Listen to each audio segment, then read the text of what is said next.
Welcome to another live stream edition of the Hard Rock Show. I'm Andrew. I'm Dave. I'm Bill. And I'm Jeff. We are trying to see if Conrad can make it or not at the moment. We're not entirely certain, but we'll see how we go. If Conrad makes it, cool. Otherwise, hopefully, your moving house is all going well over there, buddy. But anyway, tonight we have a lot to get through as always. We're going to be doing the finale of our Nordic band's King of the Riff, the final one. So we're going to be doing this week. It's Death Cult Armageddon, going from Dimmu Borgir, going up against Once from Nightwish. So we're finally at the tail end of this one. This was Bell's idea. Hopefully, Bell, you've enjoyed the process of this one as we get to the finale.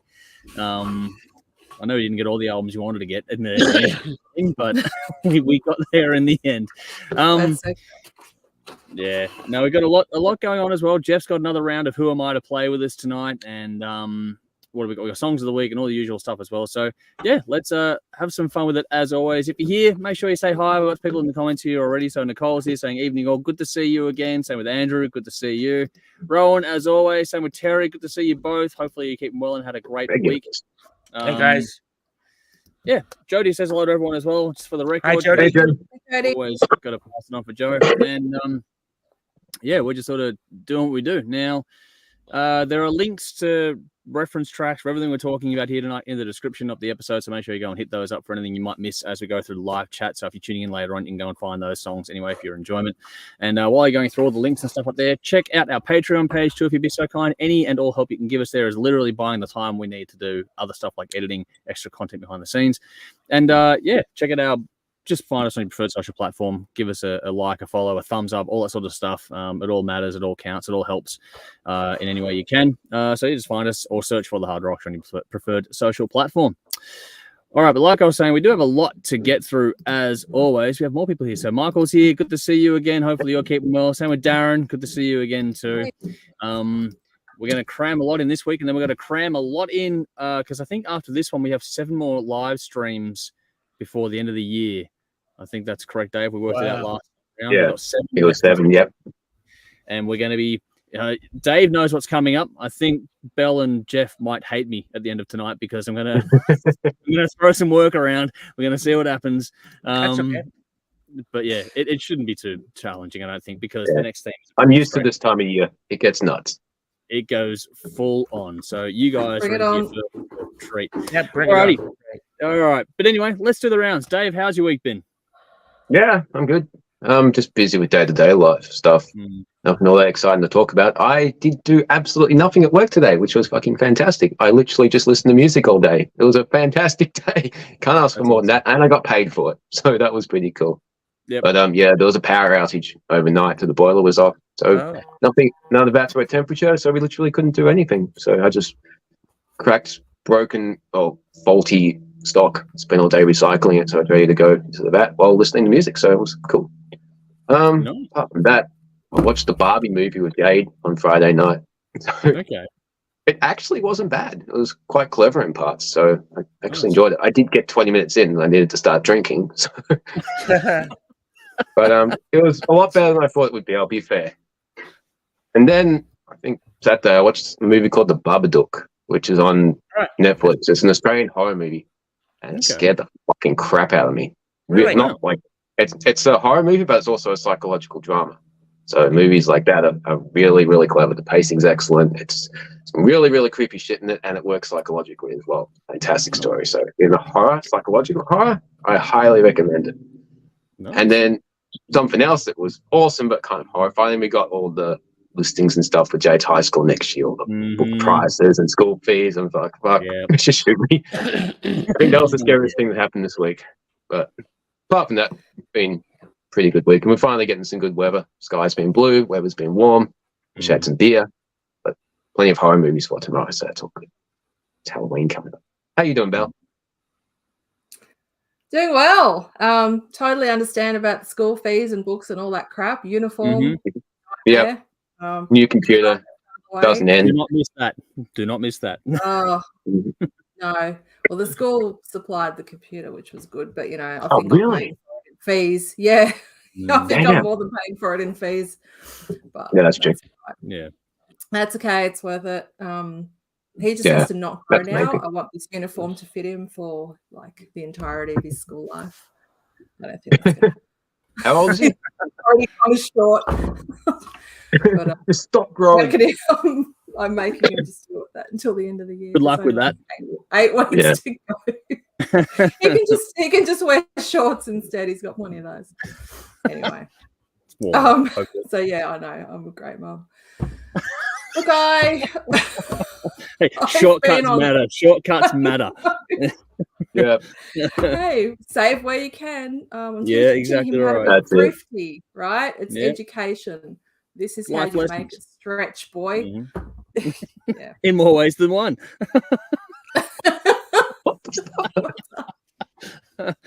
Sorry, anyway, continue. Oh, no. No, that's cool. That was such a dad joke. But, you know, it all fits, right? Mm-hmm. Anyway, look, I don't know. I was on leave for 2 weeks and now I'm not. Yeah. So that's great. Like no disasters happened. You can hear the sarcasm. I was serious. So serious. Yeah.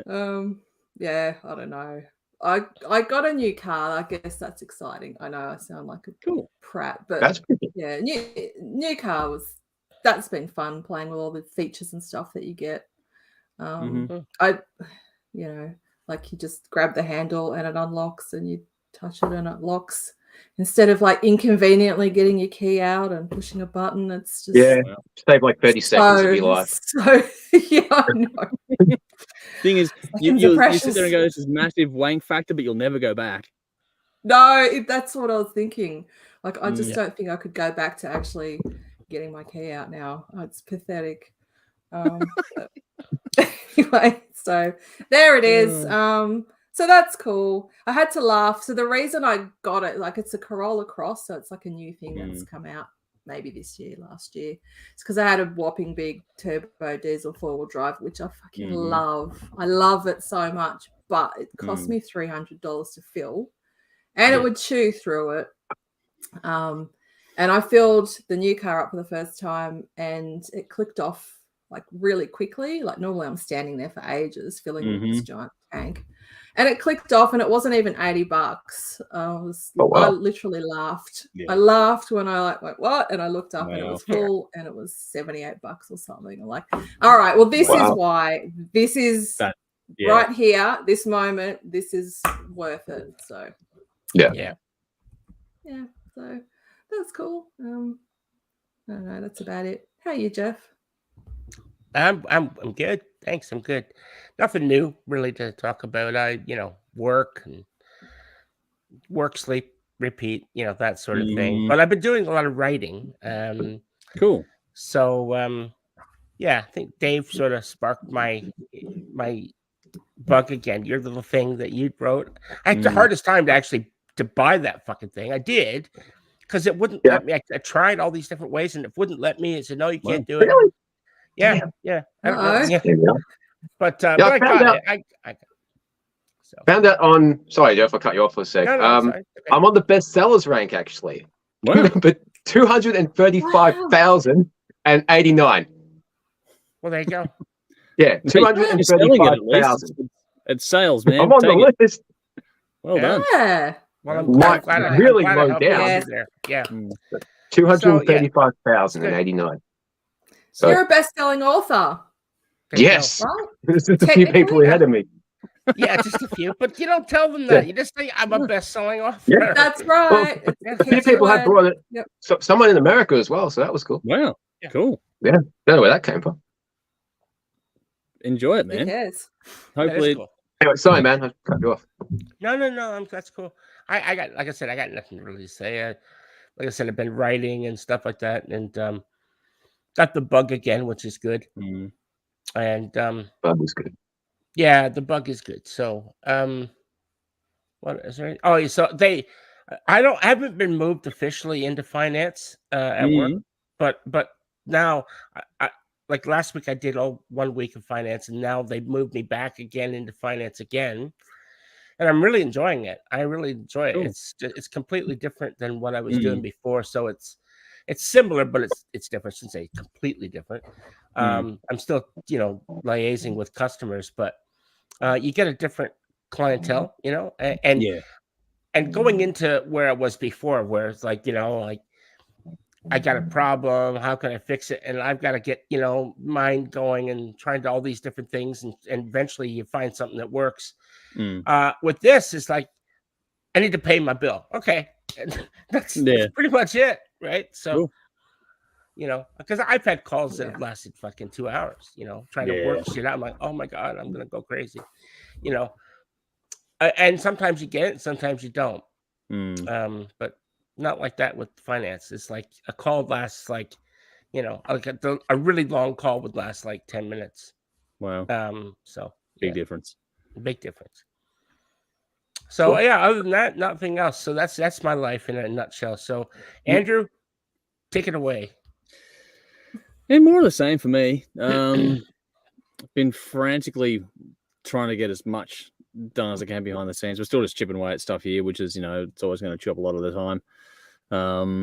So it's doing that sort of stuff, working on the property in the house, that kind of stuff, and doing work during the days, which we all have to do. Then night times just fucking going bang, bang, bang around here too. So it's just go, go, go, but it's all good go, go, go, which is the main thing. It's one of those things, like I think I said last week as well. It's like doing a lot of things without being able to tell you what I was doing kind of thing. It's just one of it's like just always busy, always doing stuff, but it's all good stuff, if that makes sense. Nothing really bad to report. Everything's going well. I think I said it before the biggest issue I've got at the moment is trying to get Caesar to adapt to being an only dog, which is not something he's used to. But he's slowly getting there. That's all good. Everything's pretty all right. Nothing much to complain about. Like, as I always say, everyone's happy, healthy, well. So that's, as long as that's the bottom line, then exactly. That's my baseline for everything in life. If everyone I care about is happy, healthy, well, then I do not care about the rest. It'll all work itself out in the wash at some point or another. But no, so everything's good. Been just chipping away at stuff. Nothing. Been sort of trying to work away at getting the whole. I went through the Patreon tiers, and we've been talking about that on Sunday as well, and looked at the bio for Patreon that I originally wrote up. I'm like, fuck, I got to rewrite that. So just sort of going through all those editing decisions now to go, okay, do that one so we can start to get Patreon going. Because again, just for people that are watching, if you are on there, you'll get more updates. But if you're not, and you're watching this or hearing this later on, you're curious, what the whole purpose of it is. The more we get there, the more time I can spend on editing. Basically, that's what it is. I want to get back to doing things like the interviews we used to do once a week. I want to get back to releasing our archive content. We've got over a decade worth of stuff here that people haven't seen that I would love to get there, because there's some gold in there. But unfortunately, you've got to keep paying the bills, so you got to keep working. So the more I can sort of offset day job versus, and I'm flexible with day job. I can do as many or as little hours as I need to. It's not a problem for me in that regard, because it's basically self-employed stuff. But if I can sit down and do this more, then we'll get more done, which will in turn grow and make it all more beneficial for everyone overall. That's the overall goal. You guys here know that. So we're doing a bit of a push on that between now and the end of the year to get some people on board and hopefully continue growing it into the new year as well. So forewarned, there is going to be a bit of a push coming on that one. I hate doing the ask, but it's one of those things where I'm at a point where if I want to accomplish these things, I do have to sort of start going hard at it, and fingers crossed we sort of get somewhere near a result. But no, everything's good. Everything is good. It's just one of those things. All right. Comments. What do we got here? Chris is here. Hey, legends. Good to see you again too. Hopefully you've been keeping well. Vinny's here. Evening, gang. Hope you're all doing better than Stevie Wonder, who pays child support for kids he hasn't seen in 25 years. Oh my God. Vinny's off to a flyer. Nice. I like it. Guy's here as well over in Europe. Good to see you again. Hopefully you'll keep well over there. Vinny says likewise here, also with school fees and new computers, etc.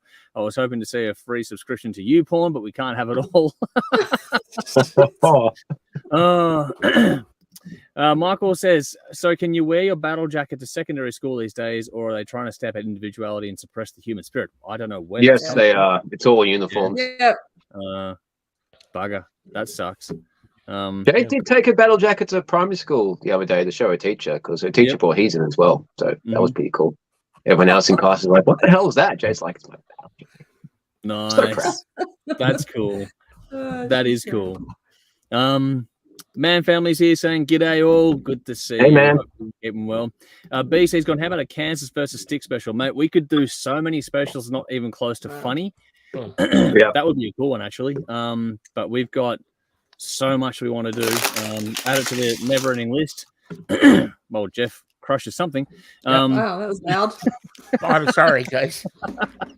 So yeah, we've got a whole list of things that we can do in that regard. But yeah, anything like that, there's so much we will never run out of stuff to do. That's why we want to keep trying to do more. But also, do I miss Victoria? Yes, I do to a point. But at the same time, I don't think I'd go back anytime soon. Oh, here we go. Thor's here. Hey, buddy. How you doing? Hey, man. There he is. I did make it. Sorry. Apologies for being late. All good, mate. You keeping well? You got there in the end, man. I did get here in the end. Yes, I just woke up. I was gonna say it looks like you just woke up. But hey, we can tell. You got bed hair. That's okay, man. I've got bad hair. I'll sort that out. We'll take you any way we can get you, man. It doesn't matter. We'll give you a minute there. But yeah, just on Victoria, there's a part of me that does miss Victoria, but a part of me that's happy we've made the change at the same time, though. So it's a bit of a yes and a bit of a no at the same time. I'm excited about what we're doing up here. That'll keep us going for quite some time yet. The biggest thing about Victoria is missing the kids. That's the hardest thing. But at the same time, we talk to them, like we were saying before we went live, that we talk to them every week and that we have the video conversation with them. So it does, ever since, the last few years, we all sort of got used to that kind of thing anyways. So we'll make it all work out. We plan to go back and forth. Either they come up here or we go down there pretty often anyway. So we're not going to miss people too much. But we'll be back to Victoria pretty often. So just keep your eyes peeled for when I do get down there. It will happen relatively often as well. Vinny's gone. What do we got here? Looks like he's broken into a house and casing the joint with all that movement. Good to see you, Conrad. I need a house to stream from. This one will do. Yeah. Oh, well. And Adrian's gone, I love the Halloween lights. There we go. Yes, Belle and Dave in particular have gone a lot. I've just got the digital stuff going for me at the moment because I can't really do much in a tent. And Jeff and Conrad are still letting us down. Come on, guys. It's Halloween. Get in spirit. Yeah. Get on board. I'm Halloween on the inside. Now, this is the first someone actually brushing their hair on the show, which is cool. Hey, nice problem to wow. Nice problem Sally's here. Hey, man. Good to see you, Sally. Hopefully you're keeping well. Hopefully you've had a great week. All right, quickly, Conrad, what's your week been like? Have you actually moved? It looks like you're in a different place. No, same place. No, same place? Unfortunately, I'm trying to find a place. It's really difficult. Very, very difficult here. Insane. There's a serious housing shortage over here. There's very few places for the amount of people looking. There's more people looking for places than there are places available. So it's proving very difficult, and that's just for a room. It's not even for a flat or a studio apartment. It's just it's insane. So it's proving to be quite difficult, but I'll get there. My mate's not kicking me out in a hurry, which is great. He kind of needs me here. He needs the money, so that's okay. Then that helps out. He needs the cash, so he's happy for me to stay. It's me that wants to go, not him. He doesn't want me out of here. It's me that wants to get out of here. Yeah. Other than that, I had a rock club. I ran a rock club, my rock night. We had our second one, and it went off big time. Nice. In fact, that was on Friday night. It went very well. In fact, the council came and shut us down. That's a good sign. Very rock and roll. Nice. Very rock and roll. Well done. The council came and shut us down at 2:30 in the morning. They came and pulled the pin on us at 2:30 in the morning. Mind you, this is management of the venue's fault because the front doors were wide open. Oh wow! Okay, well, that'll do it. We have metal blaring into the streets of Covent Garden, which is where all these rich posh wanker types live. Oh no, that's awesome, man. So they weren't too impressed with hearing Iron Maiden and Metallica and Megadeth at 2:00 in the morning. Metal to the mess. So. Perfect time. The council came along and went, we're pulling the pin on you. And I said, this is fucking publicity gold. Can I use this? I hope you filmed some of it, man. For the club. And he's like, my manager's like, no, you cannot put this on Facebook. Oh, damn. And I'm like, damn, that's fucking, we could use this. It'd be so cool. Wow. No. So you heard it on here. And only here. The rate it's going. It's all right. We'll spread it around. It's only global now. Yeah, that's it. We'll see how we go. We'll announce it on telly and that as well if you want. Just to make it a bit of fun down here for you. But you're keeping well? Everything's good? Yeah. That was it. That was Friday. What did I do Saturday? I can't remember. Obviously, it was good. Yes. I can't remember. Obviously, I had a good night if I can't remember. Yeah. That's right. Yes, a rock metal karaoke, and went to another rock club as well on the Saturday. So yeah, no, it was good. I had a good weekend. Nice, man. That's good. That's the main thing. At least a good week. Yeah. Yeah, cool. That's what we like to hear. What do we got? So I haven't missed anything other than the rounds. No, he's doing the rounds. So you've actually timed it pretty well. We're about to do the song. Sleep in every week, man. I shan't. Just the right time. That was some entrance. Yeah, it was an entrance. Shit, I better get up.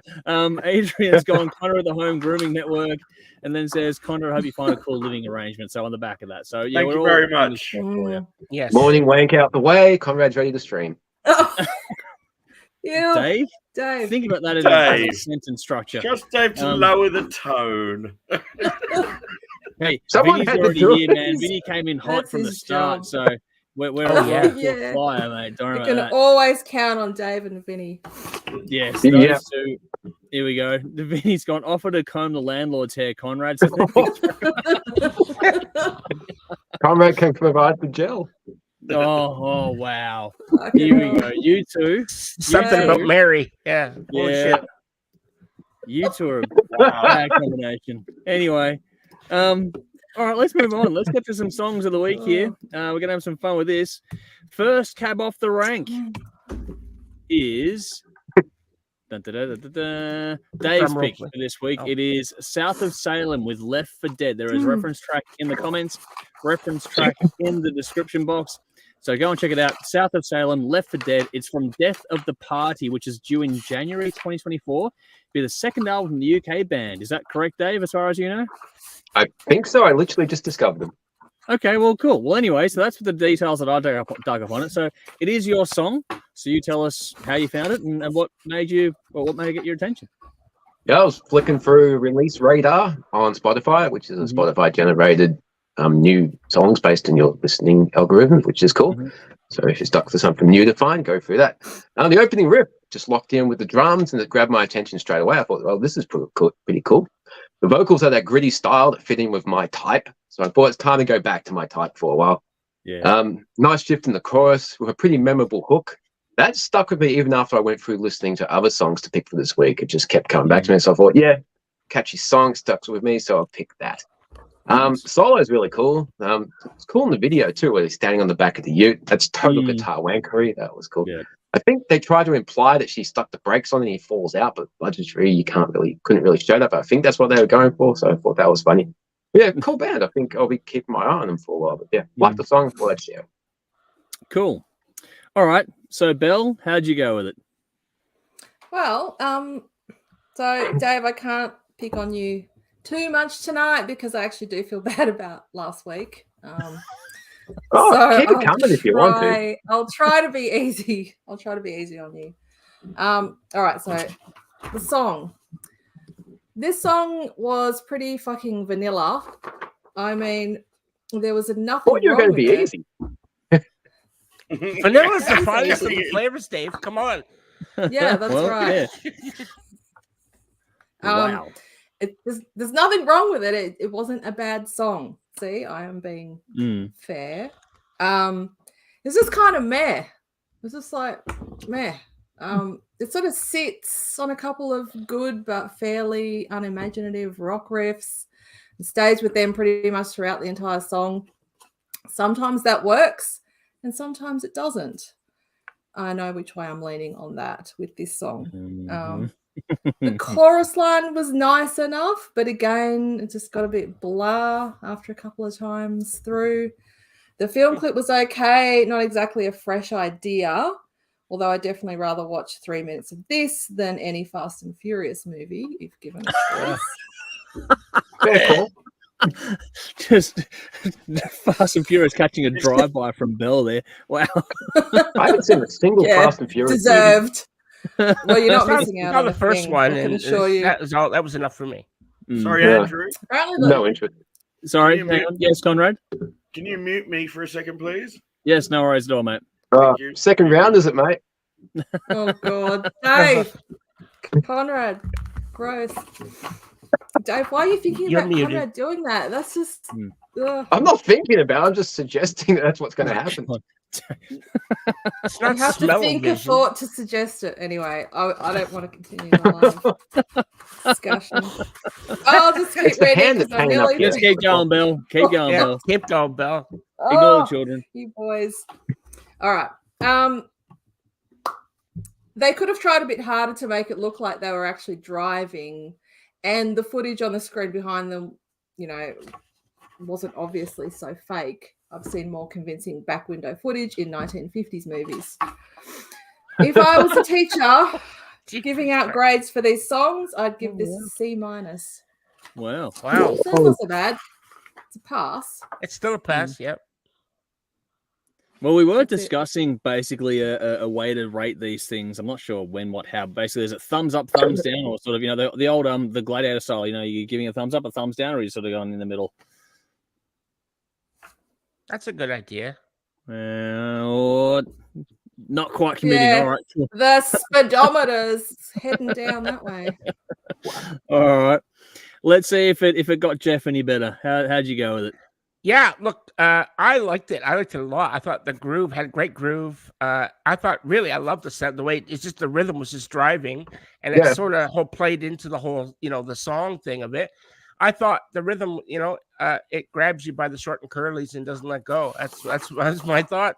It's simple but effective. I really enjoyed the guitar tone in the dude's playing. I really thought that he was a good player who sounds like he's got the chops, but he sort of holds back for the need of the song, which is something we need more I of. got that actually. Yeah. We need more of that because you get players that, hey, look at me, right? And and that's fine if you can do it, but we don't need more Malmsteens or anything like that. So good musicianship is becoming less and less common these days. So I thought the singer here was great. He's got a nice an odd vibrato in his voice that adds an element of flair. So when you listen to the song over and over again, you start to hear these little inflections that he puts in his words, which is kind of cool. I really like that. So I looked them up. I found out they're from England, and but they have a very Americanized sound. Did anyone else glad. get that? Yeah, I did too. I got that. Yep. And so that's kind of refreshing as well, because, you don't expect it. If you think you're coming from England, you're going to sort of have that, so I guess that's kind of cool. And I'll be giving these guys a little bit more time if I can find some time in my listening schedule. But fuck, guys, you guys got to stop picking such great songs because I don't have any more fucking time. So now I'm starting to understand what Dave was bitching about with Kate Bush. I get it. You don't have enough time in your life to listen to shit. So, yeah, all right. I got it. Okay. Yep. Who's Kate Bush? Yeah, exactly. Eh? Yeah. Yeah. Anyway, good job, Dave. I'm like, this is the thumbs up for me. Nice. Cheers. I'll go next. The riff got my attention as well on this one straight away. Yeah. Like from the get on this one. Yeah, it doesn't let you go. It's nice and gritty. I wonder, Dave, did you get a little bit of a Kill Devil Hill vibe about this one at all when listening to it? No. Oh, Kill Devil Hill are way better. Come on, let's be fair. Yeah, no, I'll agree, but I just got a little bit of a vibe that was sort of if these guys supported Kill Devil Hill, for example, it'd work. Yeah, that'd be a cool opener. Yeah. A warm up, yeah. Nice hook in the chorus on this one. That extra touch of melody on this song does sort of add extra fire to it all, and there's nice punch in it. I think the vocals maybe could have been pushed up a little bit more, but it works overall pretty well. The energy is good. I reckon to go off live as a song. I have to see, because they're currently on tour, I think. So I'd be curious to see if there's any tour footage of these guys playing this live, just on even just a phone thing or whatever else. Just see what it goes, see what it's like on that one there. I thought the change up before the solo was really cool on it. That really is icing on top of it all. And it's one of those ones where I thought that the groove was really cool. So it's one of those ones where if you're not moving along to it at least a little bit, then I'd be sort of like, hey, you okay? But no, it's good. I did like the mixing on the bottom end of it. I thought there was some nice warmth in there, and you could feel the bass, which I think, like, Jeff said we need more of the guitar approach. I would like to hear more of the where we can actually feel the bass a bit more in rock and metal again. I'd love to get a bit more of that going on. That was cool. But yeah, I was surprised with the UK band. Same as you, Jeff. It didn't sound UK. It sounded American, which was not a bad thing. It was just observation. It has that very much that tonal thing. It's not complicated. It's not breaking new ground. But if you like modern heavy rock, this will hit your sweet spot pretty quickly. I thought it was very cool. I like the lyrics as well. Lyrics are fun. The video wasn't, oh my goodness, great, but I thought it was a bit of fun, so I didn't mind it. But yeah, a good little thumbs up from me there, Dave. I liked it quite a bit. Cool. I think it's like their second album coming out, so they're still pretty young. Yeah, it's their second album. Due in January, the second album, Death of the Party. So there we go. I listened to parts of the one that's on Spotify, their first album. There's some good stuff on there. Okay, cool. Well, we'll have to check it more when we get a chance. Maybe there's one of those ones we'll review early in the new year, Dave. We'll see how we go. Yeah. Alrighty, let's unmute Conrad. How'd you go? Wipe it up, man. Really, Dave? Really? It's going to be a running joke, man. Running. No.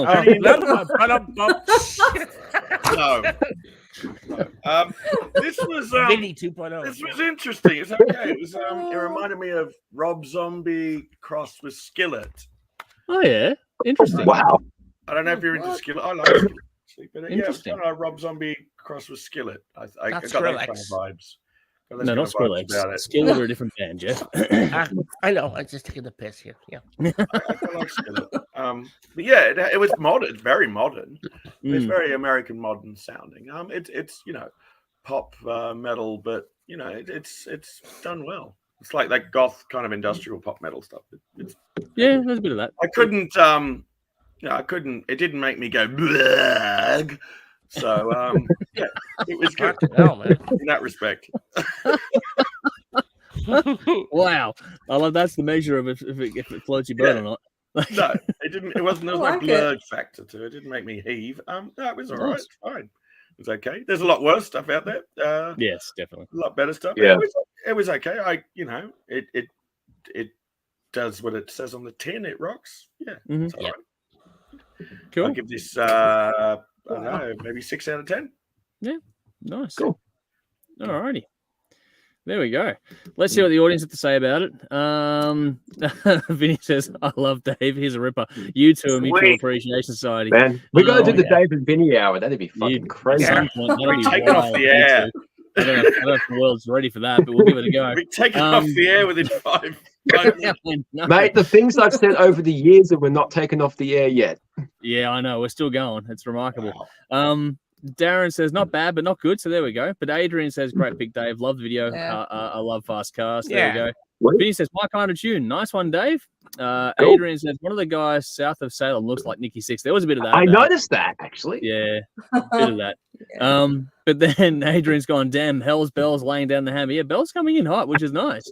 But Darren's gone, I like this, Bell. Keep it up. So everyone's egging you on, Bell. Wow. Adrian says, total American sound, agree, which is there. Michael says, C- from Bell. If you were a teacher, sounds like Dave just escaped detention this time in yard duty. So just. But don't do it again. Whenever a teacher told me that, I went out and did it straight away. So that's not good. Yeah. That's the Tell problem, a guy isn't not it? to do something. Yeah. As you know, middle of the road song. So we are getting some mixed feedback on this one. Vinny says, I can see this band's music maturing as the years go by. That's a good point too. Bit of nurturing. Says, I dug the song by South of Salem. Didn't break any new ground, but I love AC/DC. So there you go. Well, that's a fair point too. Exactly. And Michael says, lucky you did the teacher line at the start of the night before everyone had too many drinks or all the hot teacher jokes could start up. Don't worry, the night is still young as far as we're concerned. And Vinny says, I have something about Mary image between Dave's comments and Conrad combing his hair. Well, yes, here we go. Now it's on. I mentioned that. Yeah. Yeah. Yes. Just a bit of housekeeping. Conrad, if you do need to mute yourself, you should be able to do it at your end as well if you need to. Okay, cool. So just so you know. Cool. Yeah. Nice. Awesome. Cool. Alrighty. Next song. Let's see if this is turnabout is fair play because it's Bell's choice next. There's a link in the comments, link in the description box. for a little track. This is from Astray Valley, and it's a song called Pray for the Devil. So again, the band is Astray Valley. The song is Pray for the Devil. There's a link in the description and in the comments. This is from the band's upcoming second album, Midnight Sun, due late 2023. So there aren't many weeks to go now, so it should be soon. I think they're a Barcelona-based band as well, from what I was able to dig up on this one, which makes it pretty interesting. But yeah, as always, Belle, it is your song. So tell us what gravitated you towards it and how you found it. Well, I found it on YouTube. It was a bit of a last-minute thing, as you guys know. But yep. I'm glad I did. So like I just was still looking, and this came on, and I'll sort of say further down what made me sort of decide it was going to be my song of the week. So I'll sort of start going through the notes. I'll get to that. I just think it's a cool, catchy rock song. It has a great guitar melody and nice guitar sound overall. Her vocals come through really cleanly, and I don't think they've been messed with much. And Dave, I know you were bitching the other week about people using effects on their voices so much they sound like machines. It's definitely not the case here. She's got a good clear voice. She knows how to add a bit of a rock grit for emphasis on the right word here and there as well. And I loved how she took that even further when she started growling those few lines. And I think that was what sold me on this song. Not because every song I listen to must have, harsh vocals in it, but it just took me aback. I wasn't expecting it at all, and I thought she did a good job. It was just enough to kind of add emphasis in that section as well. I'm going off track again. So nothing in this song is overdone. I just love the way they've put the song together. It's a strange mix of both following a standard song structure and also continually bringing in new extra elements throughout. I think because they stick within the range of the same few chords, whatever section of the song they're playing, it all feels coherent and natural. It has the effect of being familiar, but still new and interesting. Found myself enjoying this one over and over. Became a bit of a mate over the last few days. It's not going to be my song of the year, but it's just a really great song. So I hope you guys liked it and you're not going to be too mean to me, even though I deserve it. Well, for me, because I'll go next on this one, it's a bit of a slower vibe on this one, especially at the start, which did allow the vocals to shine, which is why I get why it got your attention. Also at the beginning in particular, there was a lot of nice vocal layering going on there too, which I thought that was a really nice touch, and it set the atmosphere and the tone for this song up right from the beginning, which was cool. Another track with nice groove in it. I think all of us like a bit of groove, which is cool. But she's got a bit of raunch in this one as well, which I thought was cool. Just lyrically, there's a bit of raunchiness to it, which was it suited the vibe really well. And in the middle of the song, I know you mentioned the growling part, which is cool, but there's also a good little spoken bit, which builds some nice tension in the middle of the song as well. That was a cool little, it's really well composed.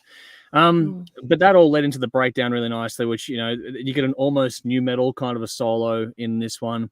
The screaming vocal that you mentioned there, just for a few lines there, adds more bite, more contrast to this song as well. And overall, that's a good thing because it's a pretty glossy kind of a song, especially with the synth over the top. So adding that bit of grit and grunt was a good little addition there.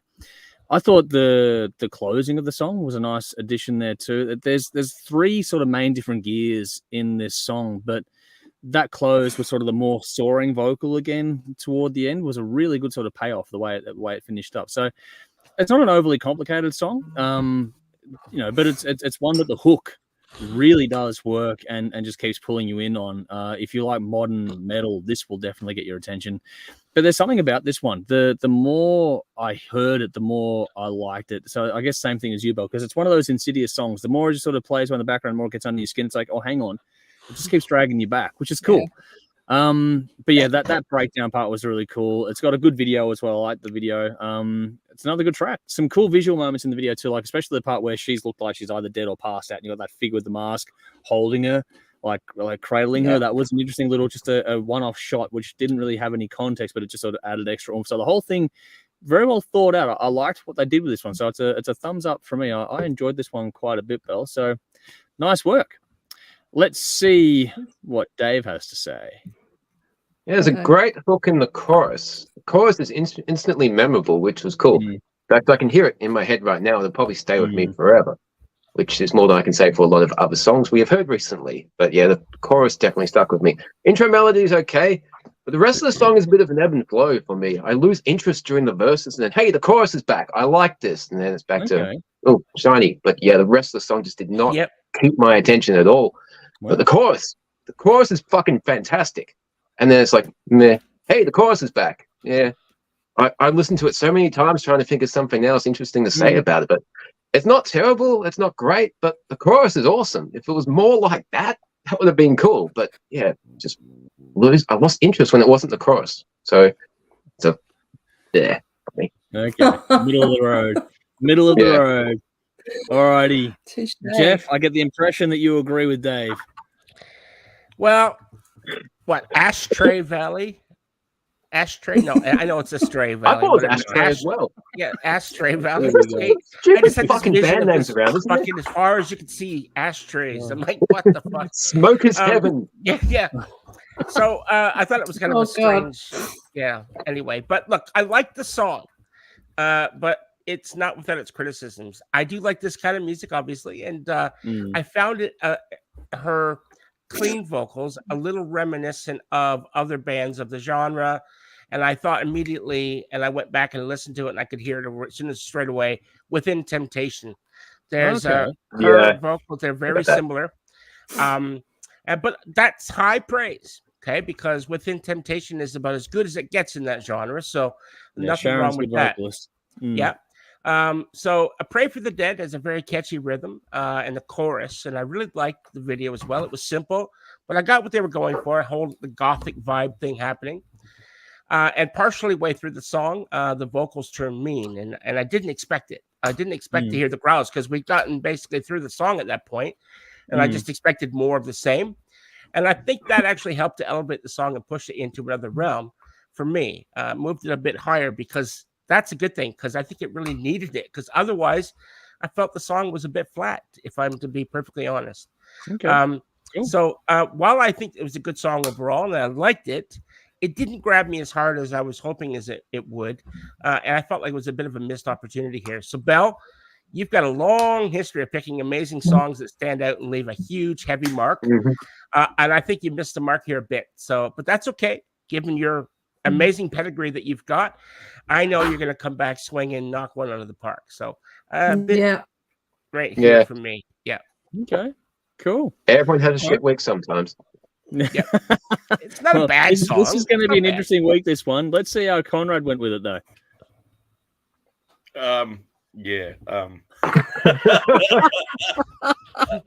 Less said about this, the better.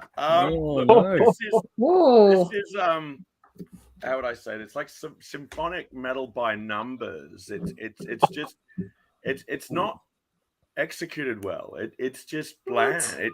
I've heard bland being used. It is. It's dull. It's just churn it out. Industry. I don't know if it's an industry thing churned out, but it's just not.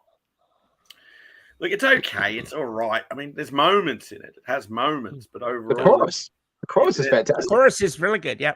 Yeah, there is some moments in it, and I like the death metal. Her scream is killer. I love that death metal scream part. That was good, but it's just, I don't know. It just feels forced, and it feels like a forced kind of hit, But it's not executed well. Like Lacuna Coil, Within Temptation, Evanescence. That's just done a lot better with a lot more class, whereas this is just cheap by comparison. I'm sorry. It just did not flick my switch on the same levels as those bands can execute. It's just not done as well. It's not as classy. I'm sorry. So this is I'd give this maybe 3 out of 10.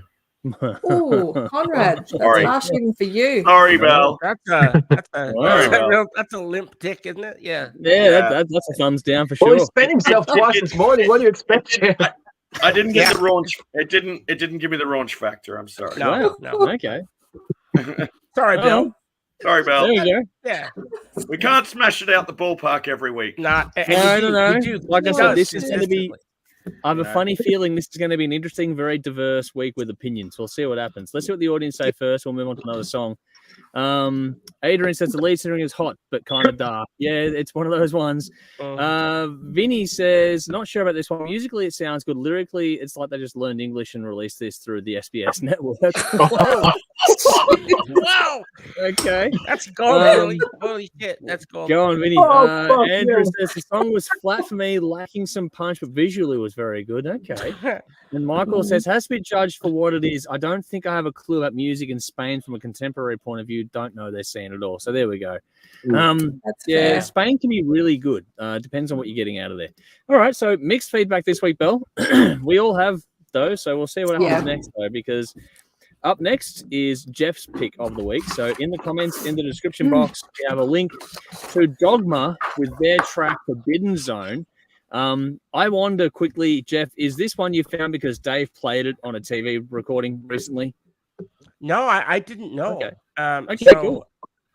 I kind of was hoping that I could have claimed the fame that I discovered them, but okay, that's cool. No, look, I was just like going through, random new releases on YouTube. And I saw them and I was first like, oh, great. Another fucking, just what we need. Another fucking parody band, chicks wearing, corpse paint and stuff like that. I mean, come on. And so I looked at it and I was, my attention was lost. And then they started playing. I'm like, okay. And honestly, I almost did a Dave and fell off my fucking chair. Really. I was really impressed. And I noticed last week we were speaking about, the music world needing more female bands, especially in the hard rock and metal stuff. And while I didn't go looking for it, I found that here we have 4 extremely talented musicians, and I do mean talented. All of their respective instruments are played with aplomb, and I'm talking some serious skills here. Amazing vocals, fantastic drums, great bass, and the guitarist. This guitarist, she's something special, and I'll tell you why she's something special. I've been playing guitar for a lot of years, like over 40. And what I heard in these 4 songs that I listened to the whole, everything I put out.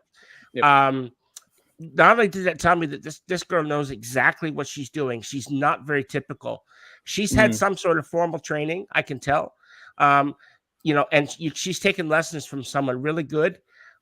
She's had some sort of professional theory class or something, or else she's just a prodigy. I don't know what that is, but she plays with a very pronounced professional technique that is really uncommon unless you've got formal training. And look, there's a lot of great players out there, and I suspect that she's well above that, and quite rare for a band that is just sort of seemingly coming out of nowhere. And so I would be very interested to learn more about this technique and where she learned it. So, as I said, I listened to each of the 4 songs that they've got, and I watched each video. And for me, the hard part was I had to pick a song out of the 4 that I was listening to. I didn't know which way to go, but each song is excellent. But out of the 4 songs, I obviously picked this one, Forbidden Zone. I think it struck with a chord with me the most. I felt it was a really strong earworm and that chorus, seriously, it gets in my head and it's still there right now. Yep. And then I went, okay, who the fuck are these girls? I had to find out. So I searched the internet high and low for more information. And guess what? There's nothing out there. I went to their website and it's very cryptic. It's got their tenets and how you can live your life and all this stuff. And the best that I could do is obviously they've got 4 songs. There's no album. Each song has its own video, and each video is like a mini movie. And someone has poured a lot of money into these guys. There's high production values, both musically and visually. But yeah, I couldn't find out where they're from. I couldn't find their real names. I got their stage names. So the singer, her name's Lilith. Lamia on guitar, Nixie on bass, and Abrail on drums. And this immediately, this whole like mysterious thing that was going on, it really reminded me of Ghost. And if you remember, Ghost was, no one knew who they were. And, you know, and Ghost took that from Kiss, because, you know, if you go back far enough, nobody knew who the original members were. Kiss, no one knew what they looked like, the whole thing. Yeah. And if it wasn't for the court cases where Tobias was being sued by his former ghouls, we might never have known who he really was, or known what he looks like. And I think that Dogma, I think they're going for that same sort of planned anonymity. So some might see this corpse paint thing as a gimmick, and to some extent it is. But no more so than King Diamond or a million other black metal bands out there. The difference here is that these nuns are playing some serious music that could be further away from black metal if you tried. Yeah. Or maybe I wasn't trying very hard enough, you know. ABBA, anyone? But no, almost all the joking aside, honestly, this song just ticks all the boxes for me. And just might be one of my favorite discoveries in a long while. I'm going to be following these ladies very, very closely. Now, I said almost all of the joking aside, so no song review without about a band made up of nuns would be complete without a nun joke. So I've got one for everyone. All right, here it is. Drum roll, please. How do you get a nun pregnant? I don't know. Dress her up as an altar boy. All right. Oh man, I could not resist. That's a good one. Yeah. But anyway, look, I love these guys. These guys are fucking great. Yeah. I must have watched their videos about 10 fucking times during the week. Over and over and over and over again. Yeah. How's the wrist? Cool. I got that repetitive strain thing happening. It will get better. It will get better. Control. You must learn control. I know. Wax on, wax off. Oh wait, wrong movie. You don't want to know, Bill. No, you don't let that one go through to the guy thing. It's a guy thing. All right. Anyway, so that's my review. All right. I'll go next on this one. I actually thought Dave might have picked this one because when I was going through the tracks and that, I got Bell to add these ones to the playlist, and so I was just going through and listening to them. I thought, okay, well, Dave picked this one because I knew he picked it on TV, and then I went through the actual chat and went, oh no, hang on. I thought Dave picked it. Yeah, so Why? Because you picked it for a TV one, man. It had nuns in fucking makeup, scanty clothing. It's definitely a Dave thing. Goth I'm gonna hit it.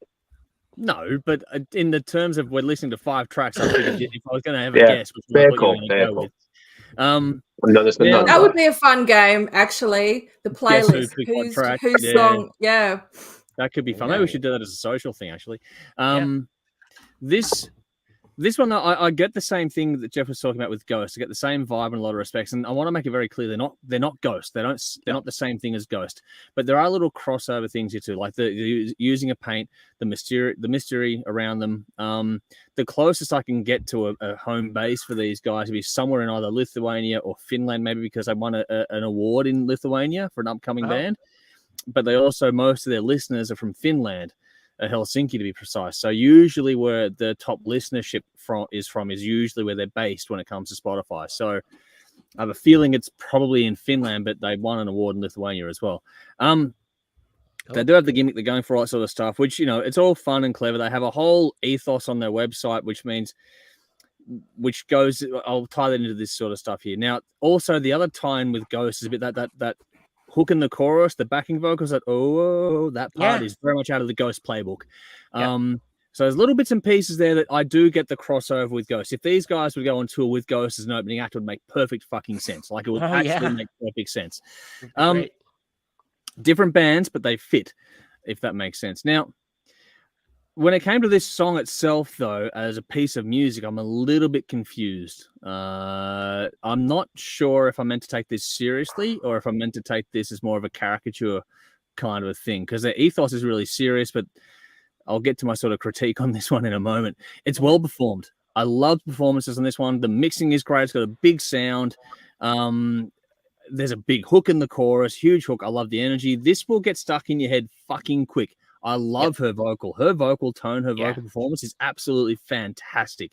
She has a great voice. There's cool riffs. The song itself was well written from top to bottom.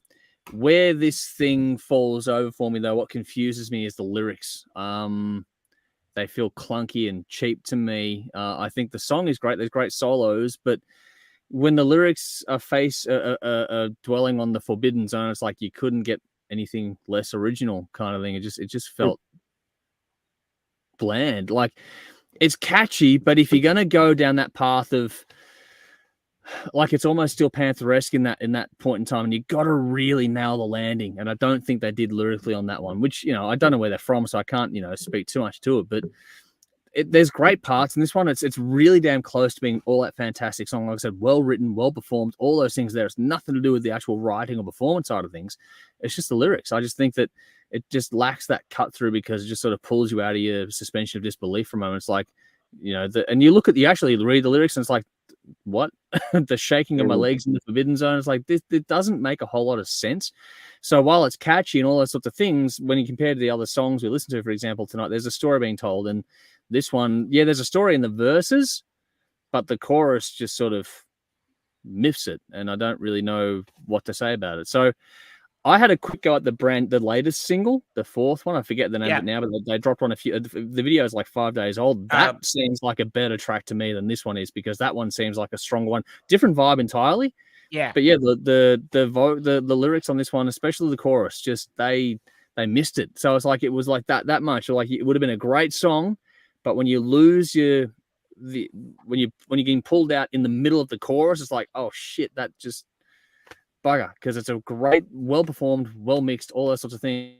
Yeah, that just I didn't. That's why it confuses me, because I like the song, but the lyrics are annoying. So I'm just going to sort of go, okay, middle of the road for me. I can't give it a thumbs up, a thumbs down kind of thing, because there's good and bad in it. But yeah, it was a bit of a missed opportunity for mine. I would have loved to have heard that chorus be a bit more refined and worked on overall for me. But anyway, Conrad, how'd you go? I felt pretty much the same way about this as I did about Belle's song. Sorry. It was, it gave me the same vibe. It was just, it didn't flick my switch that well. Obviously, the fucking clip I loathed and hated with every every fiber of every core of my everything about it just fucking infuriated me. Really, I mean, I wanted to everything in cheek. Certainly, he didn't like it. In that respect, no, it didn't flick my switch. I will have to go back and have a look again and listen to it some more. Check your other songs out. Because of what I think, because of what Jeff had said regarding the musicianship and the guitar work and so on and so forth. So I'll have to go back to this one again to see if I can find it there, because I certainly didn't on first listening. I think her vocal is the standout for me. Jeff found out the guitar, but for me, the vocal was fantastic. Oh yeah, it was great. Her vocals, but so we'll give it another spin. But at present, I feel pretty much the same way about it as I did Belle's song. Sorry, Jeff. No, it's okay, man. So maybe 3 the out beauty of 10, of it. 3 out of 10 for this, or maybe a stretch to a 4. Yeah, sorry. I had like I said, I had a feeling this would be an interesting week to go through these songs this time around. Alrighty, Dave. You picked it for TV once, but how do you go listening to it in the context of this? No, I like the song. Darren shared it in Discord, so he actually told me on stream to go check it out. So I did. Right, We got a cheap thrill out of it, so I've chucked it onto the TV episode. It's fun, sacrilegious, which I fucking love, and answered many of my questions, like what do nuns get up to when they're all alone, and why do priests dip 2 fingers in the holy water when they do that blessing shit? 2 fingers always work better. Okay, obligatory jokes aside, as you would expect from me. Yes. Singer has a good voice. Okay. The band can play. The solo is good, but ultimately it was disappointing. It was basically the vocal melody, which is cool, but I was expecting it to go somewhere further. Vocal melodies are cool to start a solo and then take it to another place, and then that's where you get your ending of the song from. Overall, it's a good song. However, after your comments about burning witches last night, I do find this choice to be totally hypocritical. Take away the blasphemous gimmick and the scantily clad nun image, and you're left with just another average band.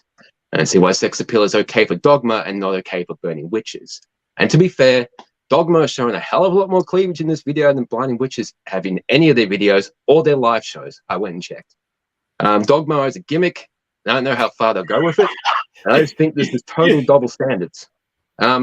It's an all right track. Lyrically, it's not all that clever. It doesn't offer any like thought-provoking religious commentary, any other alternative. It's just a cheap fill, which is fun, but I just take it for what it is. It's a song I heard once or twice. The video was cool, but I don't think I'll be listening to it again. I have no interest in following this band at all. Oh, there we go. It is an interesting week. All right, let's see how Belle went with it then. Wow, I fucking love this band. Wow. Here we go. Oh, They have found the best gimmick, and honestly, that's what it is. Surely it's just a gimmick. It's not original though. People have been doing this for exactly. So why get offended? Last week, and this is fucking. It's been done not in before. this way. I've never seen black nuns like this. It's been done to death. I think they're completely original. Didn't Kiss have nuns dress up in Kiss makeup? I don't know. I don't know. Pretty sure there's a photo shoot of Kiss with nuns dressed up as fucking Kiss. Well, that's Maybe. news to me. I didn't know that, so I can't know everything. No, don't worry, Belle. Everyone's getting into the weeds on this one now. Why am I getting attacked for not knowing Kiss? Anyway, Don't worry about that. all right. So look, That wasn't an attack. That was a great. comment. I think it's the best thing gimmick that I've found since Galactic Empire, who are awesome. Yeah, they're cool. Yeah, Seeing them next month. I know, and I'm jealous about that. Mm. Take some photos, please, Conrad. Yes, That please would be do. cool. Will do. Yeah. Look, yeah, I came across I saw this when Darren posted them on the Discord chat as well, but I think it was another one before the one. I think he's posted this band before. So anyway, I loved it then. So I like everything they've brought out. The music is great. The song is catchy, and I love the singer's voice too. I adore it. I think she's like a really rocked up version of Susanna Hoffs from the Bangles. Oh, She's yeah. just kind of sweetness Yeah. to her voice. Yeah, that's what she reminds me of. But unlike you, I think the lyrics are great. I think they crack me up. I think they're really silly, completely plain gimmick. Well, My forbidden zone. I mean, it's just silly, and it just made me laugh. The video depicts the story element of the lyrics perfectly. I actually can't wipe the smile off my face when I'm watching any of their clips. I seriously adore these girls and their sense of fun and their sense of humor. Look, I would love to know how this band, when they get sort of out into the wider world, how they're going to be, how modern day Catholics, how are they going to react? Are they going to roll their eyes and ignore, or will they be outraged? I'm outraged. I can't see how far they can go with this gimmick. I'm not Catholic. Yeah, Bible Belt US. There's really not all that much weight behind this gimmick. They can't go for more than one or two albums. They can't get more than two albums out of this, though. Dave, be careful, because Steel Panther people said the same thing about that, and they're still going. Yeah, and look how their careers turned out. Well, I mean, just downhill for the last few albums. With this, if they're solid musicians, like they get the music out there, they have a bit of fun, and then they go and start a serious band with serious songs, and there's no gimmick involved. Whatever, like who knows what their plans are, and who cares? They're just having a bit of lighthearted fun. They've got the musical chops to back the gimmick as well, I think. And I think this might even be my favorite song of the batch. I just really, really like it, including my song. Yeah, I think it's great. Thank you, Bill. So, Thank you. Awesome. thank you, Jeff, for bringing I feel like an Dogma. asshole again. Thank you. I feel great. You're welcome. This is the point. This is the point of doing it. We're all putting a song in and go, okay, let's see what the fuck happens this week. Yeah. That's the point. That's yeah, the no, absolute that's fine. point. Yeah. Mm. So no, Thanks, Bill. that's cool. We're getting different opinions all around the table, which is fantastic. Like that's the whole fun of it. What do we got here in the comments? Let's see what the audience have to say. Because Adrian says, sounds like 80s metal with King Diamond makeup. Okay, cool. Yep. Darren, yeah, shared these on Discord months ago. These guys can play. They are from Canada. Okay, there we go. Whoa! Nice one, Darren. My Great. home people. What? And that's There we why I like go. them so much. I'm Yeah. glad you had more information than That's we did, why. Darren. Appreciate it. Thank you, Darren. Holy shit. Vinny says, I Kinship. rated Jeff. I'm a sucker for the harmonies here. Keen to hear more about them. So there we go. Yeah. Rowan says, wonder where I recognize them from, which would be from the Discord thing there. Adrian says, why is everybody wearing makeup for a shock value? I think because you can these days. Why not? It all goes in It's a swings and gimmick. roundabouts anyway. It all It's been done. Everyone's wearing fucking. yeah, it'll be done again too. Don't worry. Yeah. It'll keep going in around and around and around. I don't know. It's a cheap trick. I know, but it's one of those things where we'll see how far it goes. It'll work or it won't. Michael says, yeah, Jeff, I watched this clip independently of the show and liked the song a lot. Great clip too. Would listen to more of their stuff when they release more. So there we go. More love for it there. Hadrian says, following them very closely. Edge Crush is here. Good to see you. Hopefully you're keeping well. This is good. Saw the video on the TV show. Certainly grabbed my attention. So there we go. Andrew says, I had the same idea they would be a good support band for Ghost, so we're getting a lot of that comparison there as well. But Nicole says, yeah, she has some serious chops, so we're getting some love there for that. Vinny says, it'd get me to church more often if they were at the altar. Great way to nail Jesus. Vinny also says, Bell, at least Jeff's verdict of your selection this week is consistent with his tech support. He's got a point. Well done there, Vinny. Very sharp. All right. Over to my choice for this week now. I'm going to put myself on the rock now. So in the comments, in the description box, you're going to find the latest single from Cassidy Paris, which is called Danger. It's not really brand new, although it does have a twist. I'll get to it in a second. But yeah, Cassidy Paris, Danger. It's in the reference track. It's in the description box. It's a lead single from the upcoming debut album from the Melbourne 20-year-old artist. The album is called New Sensation, due December 8th from memory in 2023. So been watching this young lady's career for quite a while now. Dave and I in particular have known about her work for a number of years now.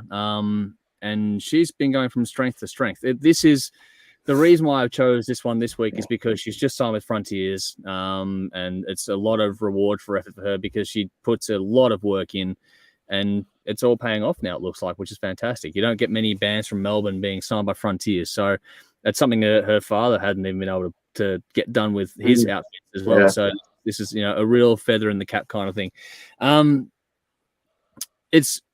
This isn't strictly new. This video was released originally, I think, last year, but it was a standalone single, then became part of a little EP. But this one, though, I'm going to be mean here for a second, not to her, but to the previous mix, because I know that Paul Lane does a lot of the stuff there, and he's got the credit of co-writing this song with Cassidy, so they wrote it together.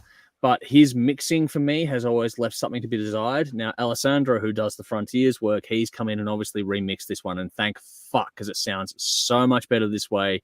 I really enjoyed the remix of it. I think this is how it's supposed to sound for her. Perfect mix for the genre. It's melodic hard rock with a little bit of bite and a big emphasis on the hook, as you expect for the whole Frontiers thing. The lyrics on this one throw back to the heyday of the whole 80s to 90s rock world, but it's still fresh, which I think is cool, and it's hard to get that right. What I like about it is it's a story being told that, back in the 80s or maybe early 90s, it would have been sort of almost a power ballad from a male perspective, but it's been rocked up and changed to the female perspective, which I think is really cool, and I like that twist on it all. Either the energy is good, it's nothing complicated, but this leans into all the trademarks of the genre without ripping anything off or being stale. And if you like your classic melodic hard rock, then this is going to get your attention pretty quick. This throws back... She lists heroes off like Debbie Harry, Pat Benatar, Joan Jett, Lita Ford. You can hear and see all those things in the music and in the videos that she does. But she's doing it really well. And there are a lot of bands that try to do this style of music, and a lot of them sort of fall flat a bit for me. And I think that she's actually one of the few that are really taking that torch from the old guard. And really moving it forward in the best way possible. So I think she's got a really good thing going here. I'm looking forward to hearing the album. And for me, this is tried and true stuff. She's not breaking new ground with it, but just that within that familiarity also lies the charm for this style of music. If it's done well, it's going to be done well. And this one is. She's been slogging away at this for a while. She's been going from strength to strength. I really like this one. And it's been, a pleasure to see where she's come from to where she is now. And hopefully the new album coming out will be one of those things we'll be talking about, hopefully at the very end of the year. But we'll see. I really, really liked it. I wanted to put it forward just as a bit of a, one, because I like it, but two, also to give her a bit of a shout out saying well done and congratulations to Cassidy and all involved in the little project there. It's been a bit of a war for a few years now, but she's done well. And finally, for a young one to go through and cut through from Melbourne, I'm going to put that forward every chance I get. So I really enjoyed it and hope everyone else did too. But it's one of those weeks, so let's see what happens. Dave, over to you. Yeah, this is pretty cool. Rocky enough to have a good hook and accessible enough that radio should be playing it. Introduce the young audiences to the wonderful world of rock, but it continues to be ignored, which is fucked up. It's a good hook to the chorus, which I enjoyed, and the solo is really good as well. I saw Cassidy at Glamfest earlier in January this year. She's a great live performer, and she joined Enough's Enough for a few songs for their set, and that was the best part of their set, was her. So she made another band much better. But yeah, this was a pretty cool song, so I think good pick, Andrew. Cool. Cheers. Alrighty. Conrad, how'd you go? Yeah, this was okay. It didn't smash it out the ballpark, and maybe it's just a sign of the times these days. It might be harder to do that and sound original and sound different. So it was okay. It was all right. I can't be nasty about it because it's an Australian band, and I also I don't know her personally. I know her father. I remember her father from years ago on the scene and I've seen Wicked Smile. Yep. So yeah, I mean, I've got a soft spot in that respect. So I've got to be, how would I say, supportive of Australia. Certainly Melbourne acts I have to be supportive of. So I can't be nasty. I'm not saying that I would be nasty if it was from anywhere else, but I guess you're going to be less nasty. Just be yourself, man. It's all good. Yeah, so look, it's okay. It's fine. It's all right. And like Dave said, it should be being played on commercial radio in Australia. This could quite happily, sit alongside some other, pop rock stuff out there that's being played on commercial radio by all means. Yeah, definitely. So, who did that song Since You've Been Gone? That was that Hillary Duff? She won. Sorry. She won the Voice, the first Voice in America. America's Got Talent. What you mean? Yeah. It's the one that broke through. This is the kind of Kelly Clarkson. Yeah, that's it. Kelly Clarkson. This could sit alongside that, is what I'm saying. Yeah. Yeah. So yeah, it's definitely got the pop radio. If that can get airplay, then there's no reason why this shouldn't. Yep. So I think it should be played on commercial radio in Australia. Definitely, Triple M should be playing this sort of thing. By all They means. should be. They won't. Indeed. They probably won't. They'll probably stick to the same shite they've been playing for the last 40 fucking years. Yeah.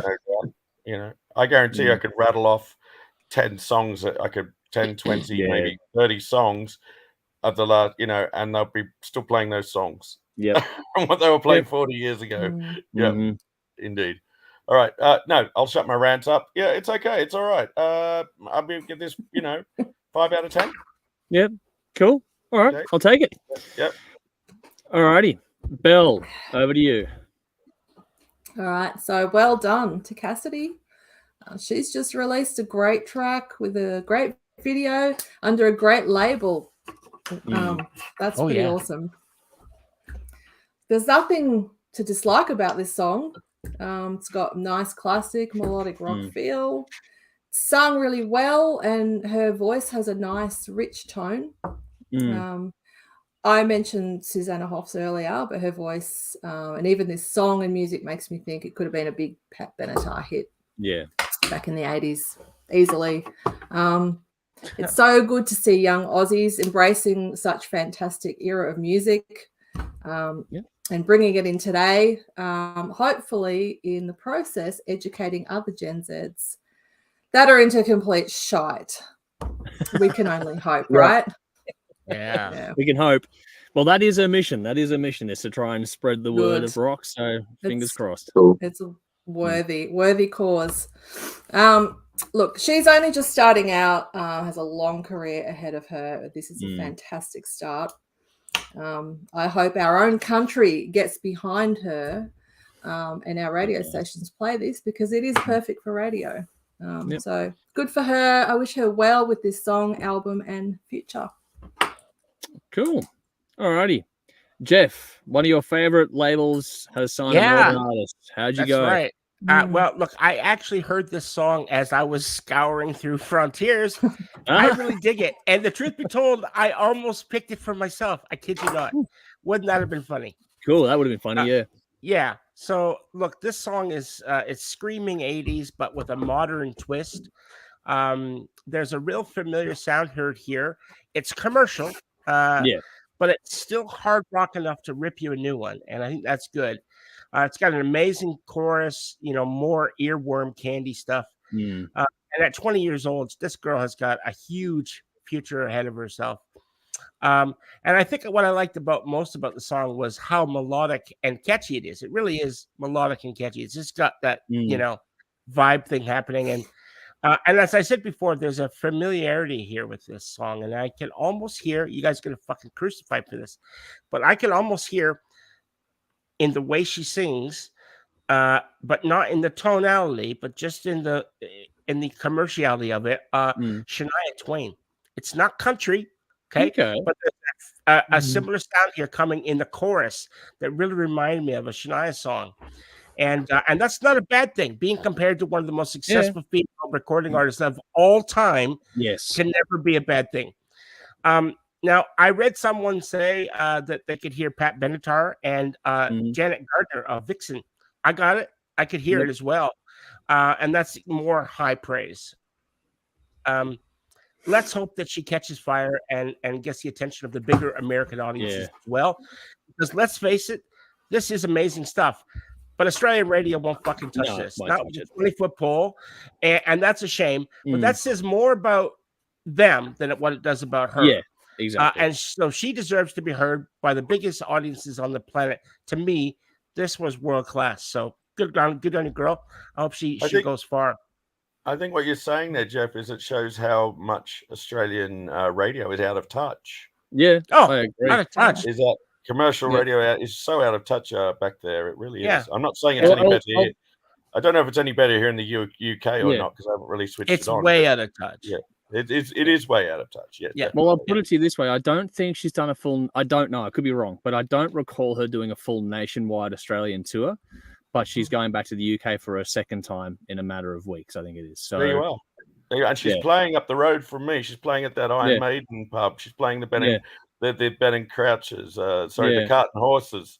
She's playing the Cart and Horses. So, So it sort of tells you that's another reason why I wanted to put this song forward, to one, give her a shout out and say well done, but also I like it, but it's just a case of let's promote these ones while we get a chance to, because if no one else is doing it, we'll fucking fly the flag. So fuck the rest.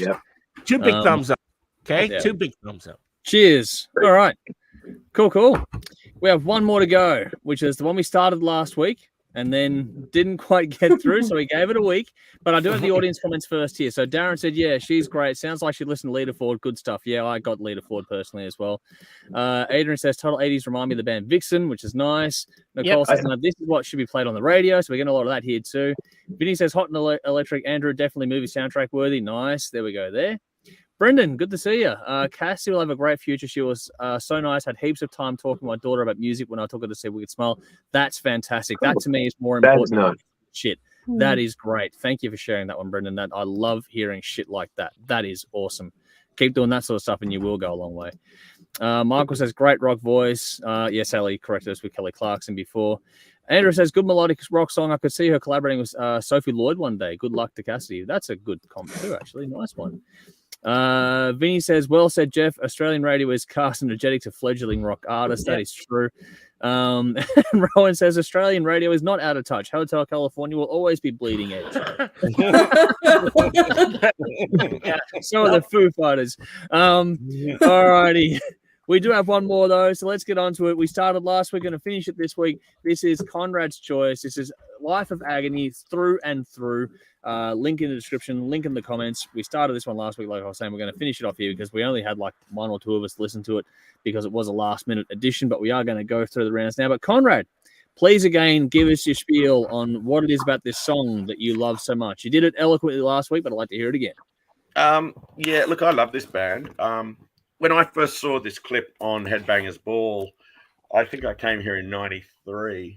93, I was over here, and I saw this on Headbangers Ball. And from the moment it came on, I was just like, this is something else. I'd not heard anything like it. And I was just like, I was mesmerized. I was like, who the fuck are these guys?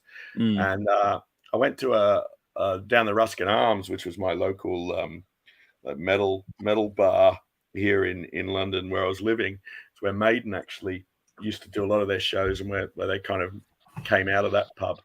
That was their home. What do you call it? Like their residency pub. And there was another guy there who had a T-shirt on of them, and I was like, I've got to chat to him. And he said, "Yeah, you got to hear the record." And I heard the record, and I was just like, "This is phenomenal! It's incredible."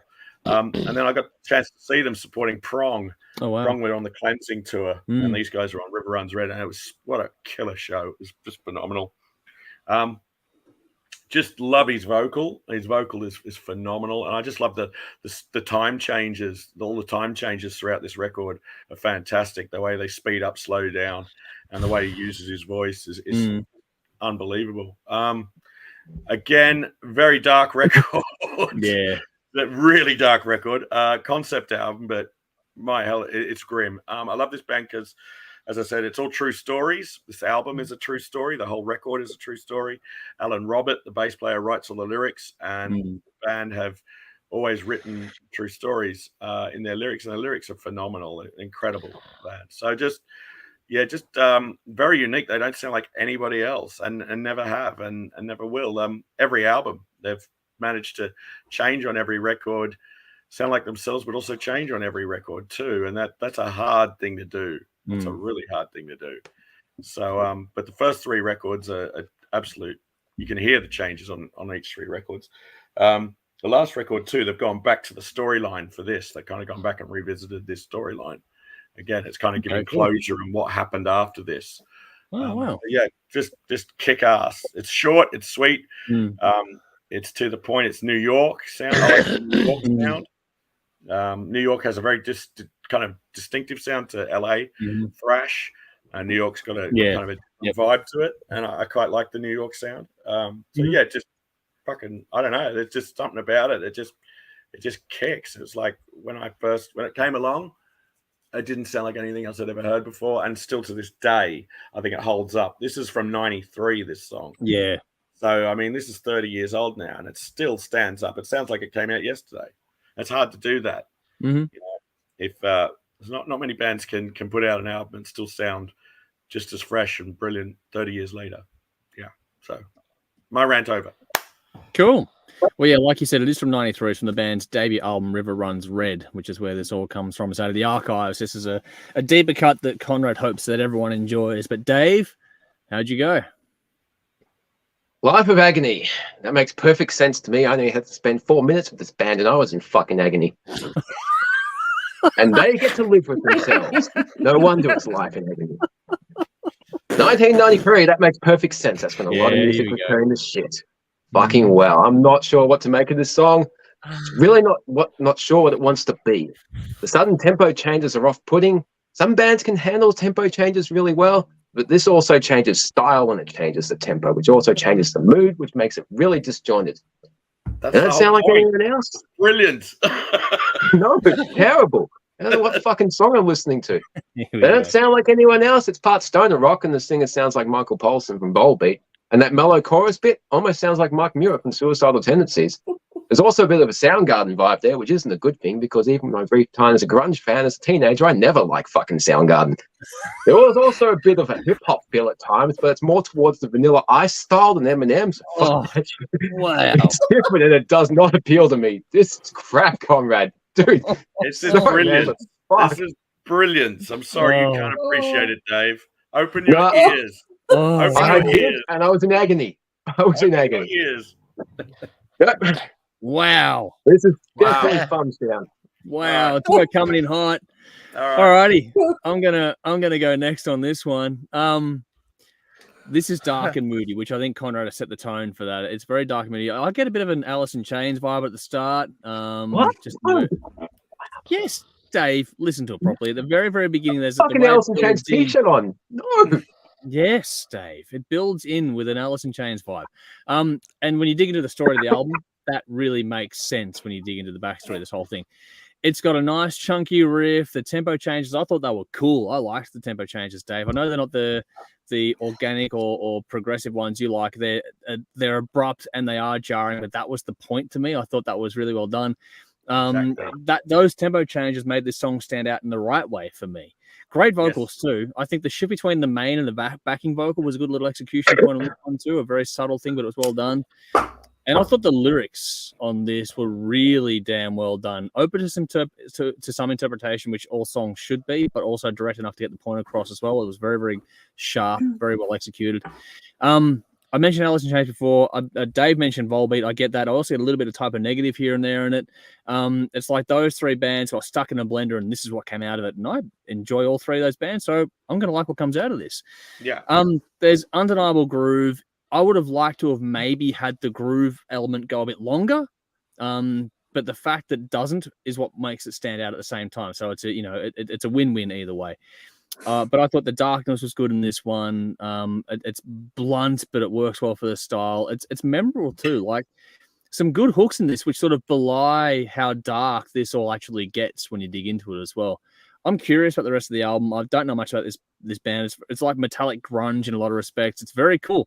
It really does jump out of the pack. Like I know 93 for some people, like Dave, it's a very bad time. For others, it's a good time. But this does jump out of the pack. There weren't a lot like this in especially in that era and even today. Like I said, don't know a lot about this band. It's one from the archives, but it's one that I would like to look into more. And I enjoyed this one quite a bit. Thumbs up from me, Conrad. I thoroughly enjoyed it. I thought it was good to find something new that was a bit older, and yeah, I dug it. So spoke to me. Thank you, most kind. I appreciate that. No, let's go to Jeff. How'd you go? Well, I have to just preface this because I wrote this review last week. Okay, so it's got some elements in there from last week. So let me just say, I fucking love this. From the opening bass riff, the Sabbath guitar tones, followed by flat drums and insipid bass tones, and best of all, Glenn Danzig vocals. He was great here. Wait, wrong band, wrong singer. This is Life of Agony, right? Well, honestly, it's hard to fucking tell. This dude has got to be paying homage to a Danzig, right? Because he's nailing it, except for the fact that he sounds like he's laughing at my own review. He's gargling with Danzig's balls in his mouth. Okay? If you're going to copy someone, at least do it coherently. What the fuck is he saying here, Mr. Mumblefuck? I couldn't understand. I could not understand it. So I was curious. I went and put the album on after work. And this is last week. I let it play from start to finish. Well, I'm not even going to go there because I felt about as uncomfortable as listening to this album as Dave must have listening to fucking Kate Bush's debut album. The difference here is the kick inside was an absolute masterpiece. And those guitar tones, well, this sounds like he's ripped straight out of Black Sabbath's Forbidden album playbook. But honestly, that's not fair to Sabbath because Forbidden came out in 95, a full 2 years after this atrocity. So I shouldn't be making baseless comparisons. And for the record, I refuse to believe that I only copied anything from this. No fucking way. No way. So anyway, as I said, this song through and through is from the album River Runs Red, and it's acclaimed to be their greatest work. Well, Life of Agony should be Sound of Agony, because I, for one, will not be giving them an opportunity to listen to their worst if this is their best. Fuck off. Wow. I'll go You just don't get it. You just don't get it. This is in the bin for me. So. Yeah. It's not going to get there, man. Just don't get it. Wow. You just don't get it. I'm sorry. All right, man. Look, I love you, dude, but that's fucking. It's brilliant. I think it's. Oh phenomenal. man, this is why we do what we do. I knew this in the next week. I randomly say the best. Some people need to get some taste. Wow. Need to get some taste. Well, we have one more. Let's see. Well, no pressure. Which side do you land on for this? Yeah. All right. Here's the thing. My first words of this review are, I don't get it. All right. Fair enough. Exact first words. Wow. What am I not getting? Is this a proper band? Absolutely. It seems more like bratty kids who wrote a song in dad's garage, then went to the skate park on competition day and filmed a sick video. Yeah, that's fucking perfect description of this shit. Wow. It's perfect. This song is. It seems that me and Andrew are the only place. Yeah, it just makes no sense. It makes no sense. I'm sorry. It seems that me and Andrew are the only one that get it. Yeah, wow. Well, I mean, that's fine. That's fair. Nothing get. Anyone that get it, you know, I think it's fantastic. I don't know how you get it. I think it's a song for the Ritalin generation. You can't have too much of the same thing. It's like I got to shift to keep their attention. That's the whole. There's a pattern because to it. It's original sounding. It sounds original. That's the whole point. It no, sounds like nothing else out there it. for a reason. Yeah, but you could take a bunch of knives and forks and throw them downstairs and say, "There's some original sounds." Yeah, there you go. The guitar tones in this are brilliant. The guitar tones are heavy as fuck. Sorry, Bill. Go ahead. You could just cut and paste something. You got to get some taste, people. I'm sorry. All right. No, I'm shutting up. Bill's turn. Yeah, please, Bill. Bill. Go ahead. Please, I'm sorry, please, Bill. please, I'm sorry. Sorry, Bill. I'm getting defensive. All right. I've noticed. It's okay, buddy. It's okay. We've all been there. I'm scared to continue on, but I will anyway. No, carry on. Look, please do. Maybe it sounds original because it's not. Music isn't meant to sound like this, like on purpose. Like anything that was written that sounded like this didn't make it to the recording studio because someone said no, we're not putting this out. So I don't know how this got through. This is amazing. Someone who, I don't know, maybe someone like Conrad heard this and said, yeah, this sounds awesome. Let's release it. Well, anyway, I'll continue on with my review. Yeah. These guys are massive in Europe. These guys are really big. So they've done something well. Nowhere else, though. Well, in 1993. They're still big. They're still big. They still tour over here. And they still fill big places. So, you know. Yeah, nowhere else, though. Well, Bell, you've got more to go, haven't you? That's because Australia has shitty taste. Let's go, Bell. Keep going, Bell. No. Keep going, Bell. Bring the mood in. All right. Are they trying to be tricky with their tempo changes, or are they just too stoned to notice how inconsistent it is? Either way, they are failing. I can't stand the singer's voice. He might just have a nasty cold. Someone give that guy some Sudafed. The lyrics are uninspired teen angst and have no real substance or are even slightly thought-provoking. They're probably all grown up now, married, 3 kids, mortgage, and work as tax accountants, pastry chefs, or plumbers. The song ended strangely, but the main thing is that it ended. Wow. Yes. Oh, wow. That's the best review you've ever done, Bell. That was fantastic. Yeah. So I think there's a limp cock award needs to be given to this fucking thing because that is just wow. Thumbs up for limp cock. It's done. Okay. Thank you, Andrew. Thank you, Andrew, for appreciating it. Thank you, Conrad. We'll have a bit of mutual appreciation society in the corner over here. Nice that we've got some taste. Nobody else on here does. Well, hang on, though. Let's go to the audience. Let's see what the audience has to. Was there anything else there, Bell, or that was the end? That was the mic drop, yeah? I don't ever want to talk about that song ever again. Well, I'm going to give you some more Life of Agony. Yeah. No, I can't do that. I listened to the whole album, the whole thing. Hang on. Let's get to the audience. Let's let the audience to say, because this is always the fun part. Adrian says, "Great pick, Conrad. I like the vocals. There we go." Dude.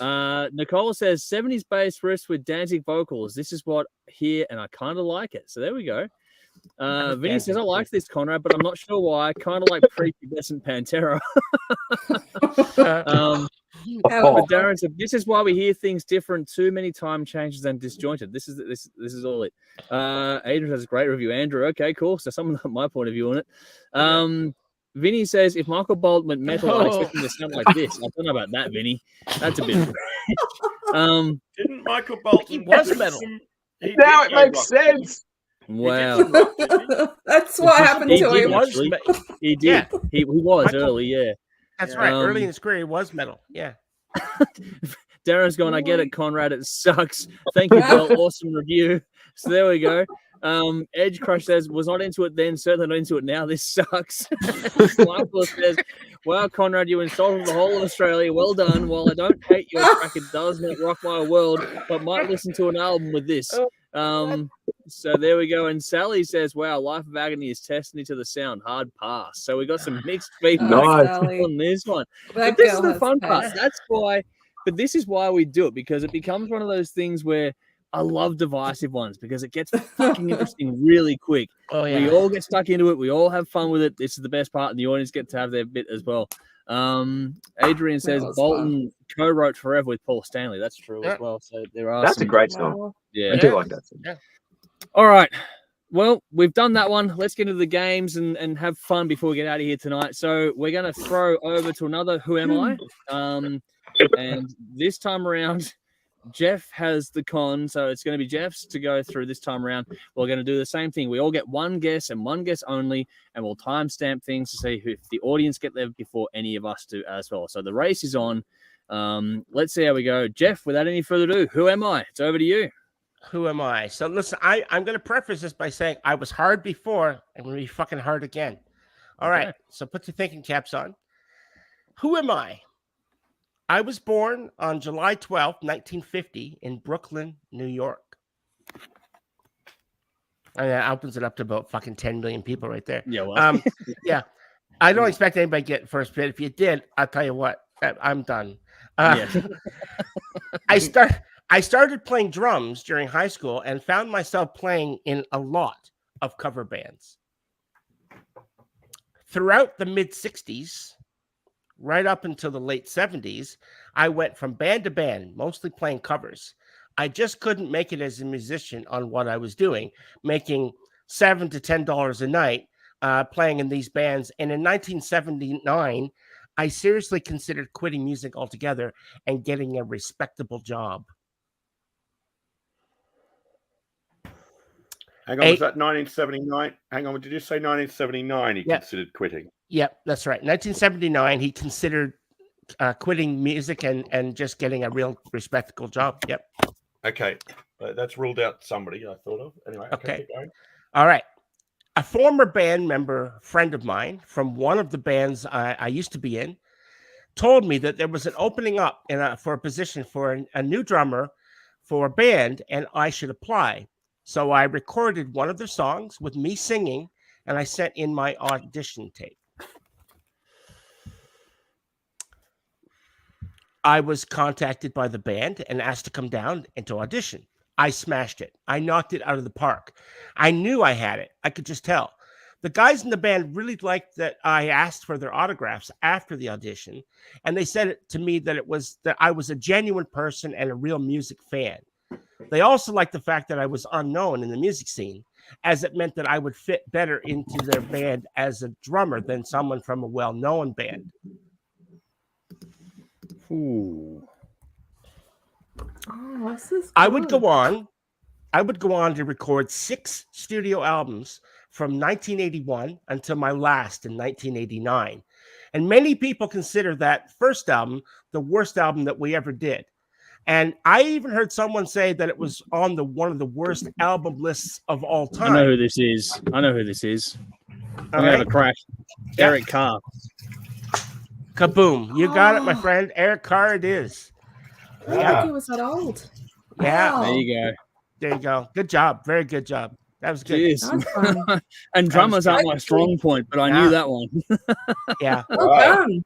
Yeah, very good. I had some more clues.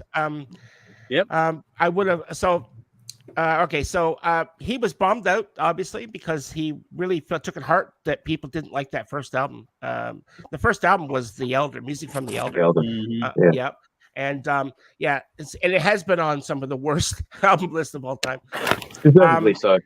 But look, I just listened to it yesterday just to give it in my mind again. There's a couple songs in there that I actually liked, but it's not. I like The Elder. I like music from The Elder. I'm on the record of saying I like that album. Yeah. Yep. I didn't mind. I thought there was some clever lyrics as well. There's that one song, Mr. Not Brownstone or Mr. something, whatever, that Gene Simmons. I don't know what it's called, but it's good. Anyway, one of the other clues I had is that we would tour the world dozens of times over and sell millions of albums during his tenure. But I was never considered a full-fledged member of the band, even though I would go on to write several songs. I didn't get a vote in the band for any band decision. And I have to say, this didn't make me happy with my place in the band. In early 1991, I became very sick, and I would have to go into the hospital for treatment. And as a result, my position in the band had been replaced by another drummer who ironically also shared a first name with me. Turns out I was suffering from a rare form of cancer. The last time I was seen playing with the band was for a video shoot, and the guys in the band almost didn't want me to play. I begged and begged and begged, and I was in the hospital at this time, and they finally relented. And by this time, I had lost all of my hair due to chemo. They filmed me wearing a wig, but nobody could tell. The video was called God Gave Rock and Roll to You Too. And outside of backing vocals on that song, I did not play any drums on that next album, Revenge, except for the last song, which would be a jam track, which would be I had recorded when I first joined the band. And my last clue was on November 24th, 1991, the world would lose one of its greatest musicians. Freddie Mercury of Queen would sadly pass away, and the massive amount of press surrounding his death would overshadow my own death, as I would pass away on the exact same day. The band is Kiss. My name is Eric Carr. Yeah. So cool. Good job. I didn't. Yeah, that's great. You got that. Well done, Jeff. That was a good one, man. Well done, Andrew. Well done, Andrew. Yeah, cheers. well done, both of you. Like I said, drummers aren't. When you start off with drummer, I'm like, oh shit. I said it was going to be tough. Fuck that. Yep. Nice one. All right, let's see if we've got Darren's. Roman's gone, my brother. I don't think so. Darren says Carmen Appice, not quite. But then we had a minute before I got it, we had Michael and Adrian going Eric Carr. So there we go. Nice. A minute before I got it. But then Adrian says my favorite Kiss drummer for the Fox. Then Elder. Mr. Blackwell is a song. Mr. Blackwell, there. And then I saw Eric Carr on the Hot Shade tour with Slaughter and Winger. Wow. Wow. That would be fucking special. That would have been good. So there we go. That's cool. Bit of fun. I'm glad I got one. So yeah, you did very well. All right. From one game to the next before we get out of here and get on to our finale of the Nordic Battle of the Band or Nordic King of the Riff, sorry. We've been going through building a collection of albums from 76 to 85, and we've done a few years now. Last week, we were up to 1981. This week, we're going to be doing our best albums or our pick of the albums from 1982. Now, just to go through and recap, last week, Conrad had first call, and he chose Black Sabbath Mob Rules. Jeff had the second call. He had Def Leppard, High and Dry. I had third. I picked Motorhead, No Sleep Till Hammersmith. Bell had the fourth choice, going Whitesnake, Come and Get It. And Dave had Motley Crue, Too Fast for Love, coming in last there. We rotate through. Dave will get to go first this week, but we've got to recap the scores. So the scoring from last week, Bell, if I'm wrong, correct me, but Bell got 10 points for Whitesnake's Come and Get It. I got 20 points for Motorhead, No Sleep Till Hammersmith. Dave got 30 points for Motley Crue's Too Fast for Love. Cool. Jeff got 40 points, so came in second for Def Leppard High and Dry, which means, as expected, Conrad came in first, 50 points for him with Black Sabbath Mob Rules. Yeah. So last week, it was the order was Conrad, Dave, Jeff, Bell, and me out in front. This week, Bell has now slipped to the bottom place on 160 points. Oh, which means Dave has stayed in the same position at fourth still on 165. Jeff is still in the same position, but where last week they were tied, Jeff now has a 10-point break. He's in third on 175. Conrad now jumps into second spot from last to second on 180. I'm still out in front, though, with 220 points. So I'm still managing to sort of just keep my lead going at the moment. But 982, from what we've looked at, it's a good year, but not as good as other years in this little bracket. So let's see how we go. And like I was saying before, we rotate through, and Dave, he gets to take the first album off the board. Now, the rules are you can't have the same band in your collection twice, and once an album is taken, it cannot be taken by anyone else. So, Dave, over to you, my friend. Yep. So, I'd be crazy if I didn't take my second favorite album from this band that I love. So, Kiss, Creatures of the Night. wow. Fucking great album. Didn't expect that. Really? Wow. Yep. Nope.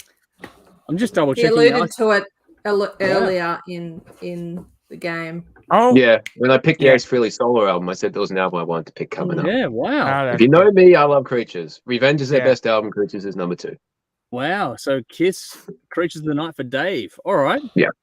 Okay. So Not where I thought this would go. This is going to be interesting. All right. So, Conrad, you get second. Remember, you can't take the same band twice. So which way are you going? Don't know if I picked this band before. I'll tell you. Look, this is tough because if I go with popular opinion or go to win points, I'm selling out. Yeah. Hey, Don't be a Metallica sold sellout, out. dude. Don't be a If I sellout. choose this Go to for win points. points, I'm Metallica selling sold out. out. Where are they? Number one. Yeah. If I choose this to win points, I might be selling out. Look, Number of the Beast is probably what I do to sell out.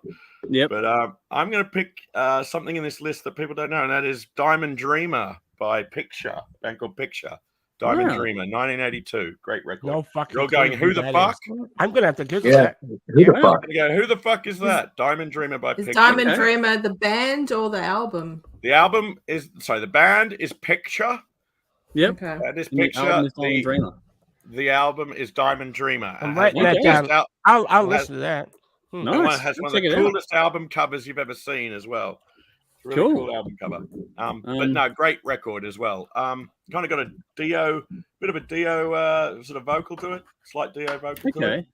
Okay. I love these guys, and so I'm going to go with that as opposed to going for selling out and saying Number of the Beast by Maiden. So there you go. Wow. Diamond Dreamer by Picture. Nice. All right. This is going in an entirely different direction to where I thought it was going to go. Wow. Because, Dave, we talked briefly before everyone else jumped in, and it's like, yeah, you thought things might go differently to what I thought, and it turns out you might be right. But now, Jeff, you get to take the third pick off the board. Which way are you going? Well, I'm pretty sure I have not taken Maiden yet because they've only been around for 3 years at this point. You haven't taken Maiden, no. So it's off. You can consider it taken. I just took it. Yeah. Number of the Beast is mine. Yep. Okay. Sorry, guys. I had no I choice. might have just committed suicide there by I think you might have too. I did not expect that. Yeah, and I honestly, I figured Number of the Beast would go. I figured my next choice would go before it got to me as well. I didn't think I'd get either of my first two choices, one of which was obviously Number of the Beast, because I get to go next. Belle goes last this week, but she goes first next week. But so this week I'm gonna take. Wow, I can't believe I'm blown away that it's still here. I'm going to take it though. I'm going to take Judas Priest, Screaming for Vengeance. Yeah. I couldn't take it because I had already chosen them. But yeah, exactly. I chose British Steel, so yeah, I know. That's where I thought maybe I'd have a hope of getting. I knew I'd have no chance with Maiden, but I thought I'd have a slight hope.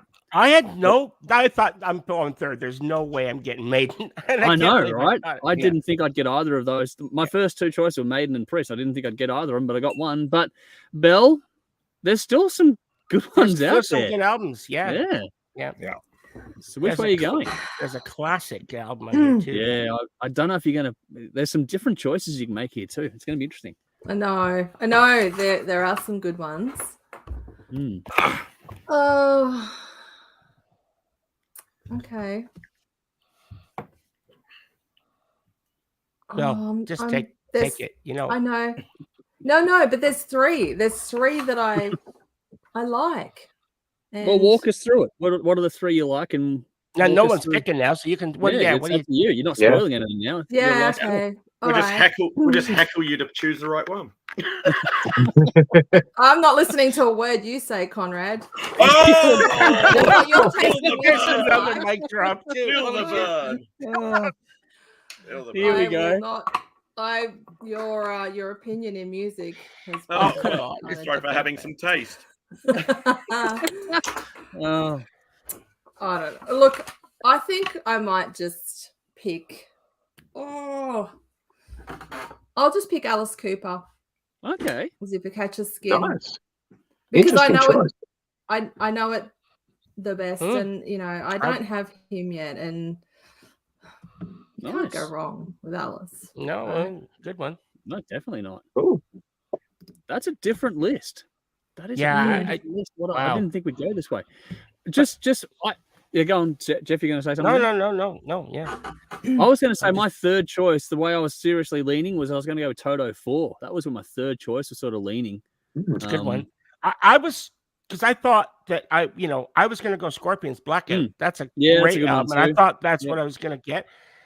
But there's like Anvil, Metal on Metal. Yeah, I was tempted by Michael Jackson Thriller, to be honest. Oh my goodness! Me too. Never even thought of that. Yeah. I saw that. I'm like, really? Just Rush, it's a bit of a stretch. Rush is there. Midnight Oil, but just for something different. Midnight Oil had 10-1. Roasted had Scarred for Life. John Cougar had American Fool, which is the one that everyone knows. So like, there's some fucking bangers here. And you guys know the artist Aldo Nova? Know the name. He had a song called Fantasy. It's off his debut album. What an album! Wow. Aldo Nova. Okay. Yeah. I do. The song Fantasy was a big hit. Oh yeah, Aldo Nova. It's here. If you type in on Google "Best Heavy Metal Records 1982," you'll get a list of albums. Best Heavy Metal Records 1982, and you get in Google, and that's there. Aldo Nova is in there. Yep. Cool. There's my Diamond Dreamer by Picture. That's in there. Nice. Rush is on there too. Signals. Yeah. I was tempted by Rush, but I did just in case want to leave it for next one round because I like the next album more. But we'll see what happens with that next week. So next week we're going to be doing 1983. But just to recap, we had this time around. I'll find my fucking notes here. So this time around, Dave chose Kiss, Creatures in the Night.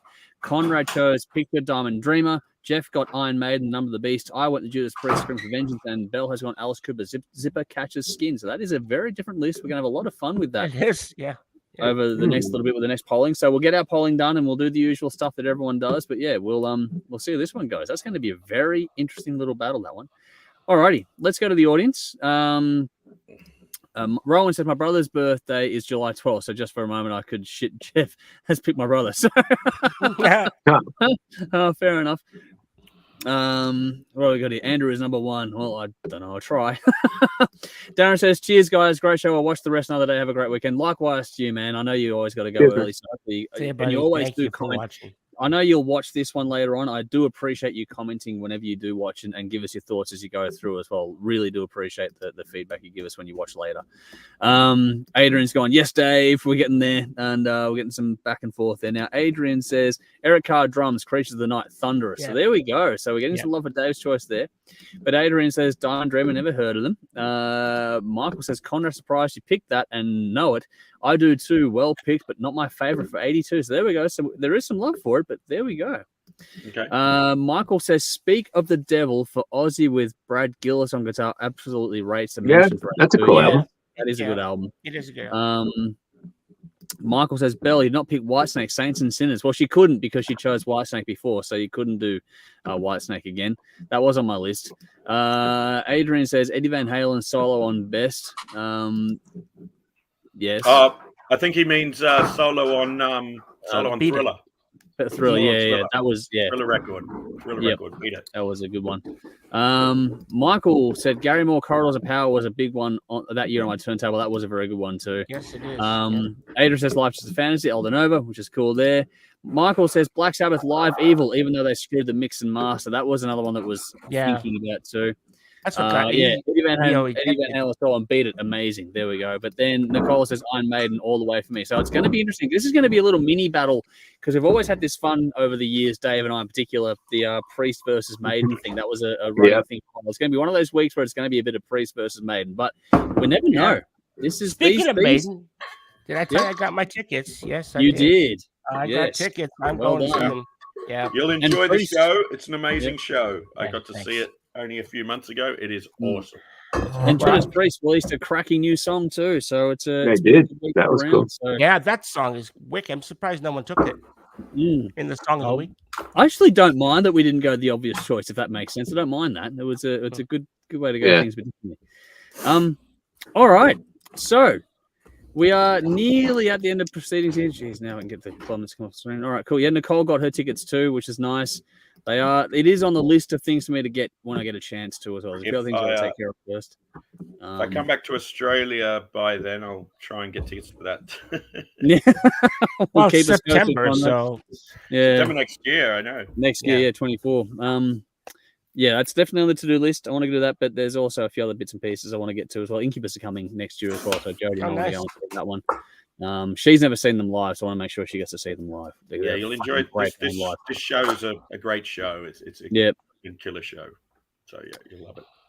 Awesome. They always put on a good show anyway. Alrighty. They do. Let's do it. Time for King of the Riff, the finale for the Nordic bands. Before we do the finale, Belle, I just want to get a quick word from you on this was your idea. Are you happy with how it's played out? How do you feel about it all now that we're coming to the end of it all? Yeah, I know. It's been cool. And thank you for, letting me choose the theme. It's definitely, I felt a bit indulgent, but I thought, why not? Let's go with it. It's cool. It was your turn to have a pick, so happy to do it. I was just still surprised. It was very good. Yeah, it's been great being able to listen to music from bands from my favorite part of the musical world, definitely. And and discover new bands from there as well. Ones that I'd heard of, ones that I hadn't, ones that I'd never really delved into before, and even it's prompted me to listen more to bands that I know and love, like King Diamond, for instance. I've never gone beyond anything past Conspiracy. That's Conspiracy. What's that? 89. That's ancient. So there's a lot there that I guess I feel neglected to look into, and he's fantastic. So it's kind of reinvigorated my love for some of those artists as well. So look, so I hope everyone else had fun with it as well. As much as I did anyway. Yeah. Very good feeling. As we go through, I'll pick people out to randomly just see how this goes, and then just everyone give a final little thought there before they give their final vote on things, and just their thoughts on the process overall. But I just wanted to get that one because it was Belle's choice. I want to make sure we gave the floor to Belle to give us her thoughts on how this is all played out. Which I'm glad you enjoyed it. That was the main thing at the end of the day. So glad it was something you enjoyed, because I'm pretty sure we've all had a lot of fun doing it. But now it's time to wrap this one up before we move on to the next one, which is going to be pretty fucking epic between now and the end of the year. Alrighty, so it is, as always, time to put the reference tracks in the comments. Quickly here, Adrian's going, like the Halloween sweater, Belle. We were talking about that before we went live too. There's a lot of love for Halloween for the sweater tonight, which is awesome. Thanks, but in the comments, you got reference tracks, as in the description box. As always, you have Dimmu Borgir with Progenies of the Great Apocalypse and Nightwish with Nemo. Those are your two reference tracks. We've played those ones before. I'm not sure how long this will go on for, but we know these albums well by the time we get to this point. Yeah. This was the 7th seed going up against the 9th seed. Really underdogs when it comes down to it, but they've made it to the final round. So it is Dimmu Borgir versus Nightwish in the finale. Let's see how this one shakes out, and we're going to start off with Jeff. Your final thoughts on this one and your final vote. Wow. Okay. Well, here we go. Give me a moment here to call up my epicness that I wrote. No, it's not. Oh, no. It's not really being sarcastic, Conrad. Don't worry. I was just being sarcastic. Yeah.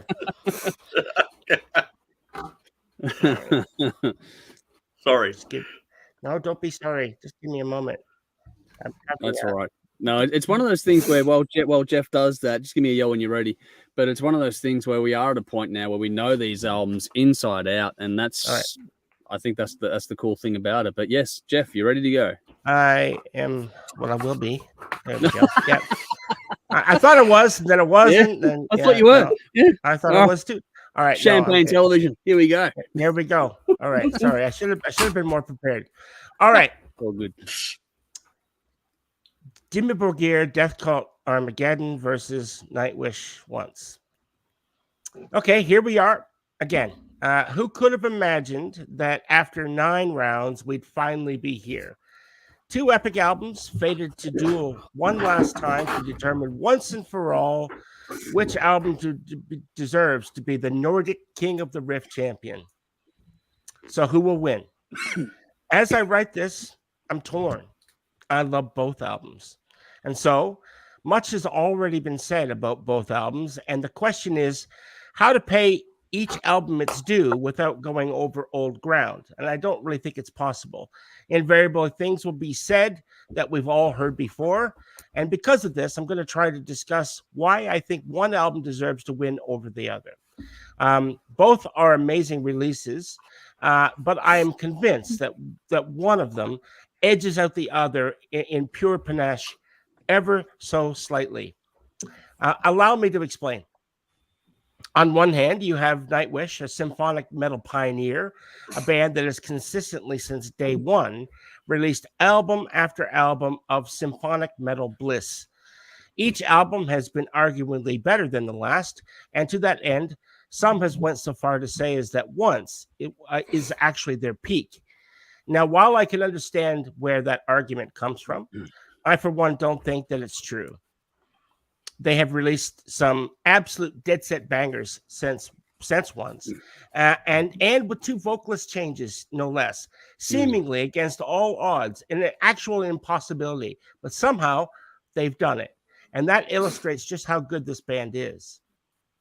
And then on the other hand, Dave, flip your hand. You have Dimmu Borgir, a symphonic black metal powerhouse, a band that up to the time when Death Cult Armageddon came out, had built a reputation for putting out consistent albums that continue to not only change the landscape of symphonic black metal, but to define it. I think it can be argued that Nightwish released with once was a part of their evolving evolution. It fits perfectly within their catalog up to that point. And it was always heading in that direction. One only has to listen to what came before Once with Century Child, and it all makes sense. Once is a great album that works perfectly with what came before and after, even after with the vocalist changes. And I think that the same argument can be made for Dimmu Borgir. Each album that they have put out feels like an evolutionary step from one album that came before it. And one only has to listen to their previous album, Puritanical Euphoric Misanthropia, to know what I'm talking about. So that means up to now, both bands and albums are pretty much neck and neck. So are we any closer to picking a winner? I absolutely love Once, and I absolutely love Death Cult Armageddon. And it's not a shock for me to say that Death Cult Armageddon has a flavor profile that is dark and evil, and I believe that it is more consistent in that flavor throughout. It is relentless, in fact, from beginning to end. Somehow this album is amazingly varied in its singular vision. It doesn't deviate from what it sets out to do. And while I think its musical color palette is vast, it is still somehow able to take you on that musical journey without compromising any of the mood that it promises. And take it from me, there are times when you simply want the illusion of variance without all the baggage that can sometimes come with it. Death Cult has found a way to tell its story in so many musical flavors and colors, and somehow still remains singly focused to this day. And it amazes me to this day how it has done this and is so well executed. Now, don't get me wrong. Once is thick with emotion, full of soaring highs and deep sorrows, and it swiftly takes me on an amazing journey from the first track to the last. Tarja's voice is amazing. There can be no doubt that she is one of the greatest vocalists ever. And her voice is an instrument in itself, something that Dimmu Borgir can't even touch. It's not even close here. So I consistently feel emotionally drained after listening to Once. And that is not a bad thing. But you have to be willing to accept all those emotions when you put Once on, to listen as the artist intended from beginning to end, and not just cherry pick favorite songs. We have to remember that this is a battle of two full albums against each other in their entirety.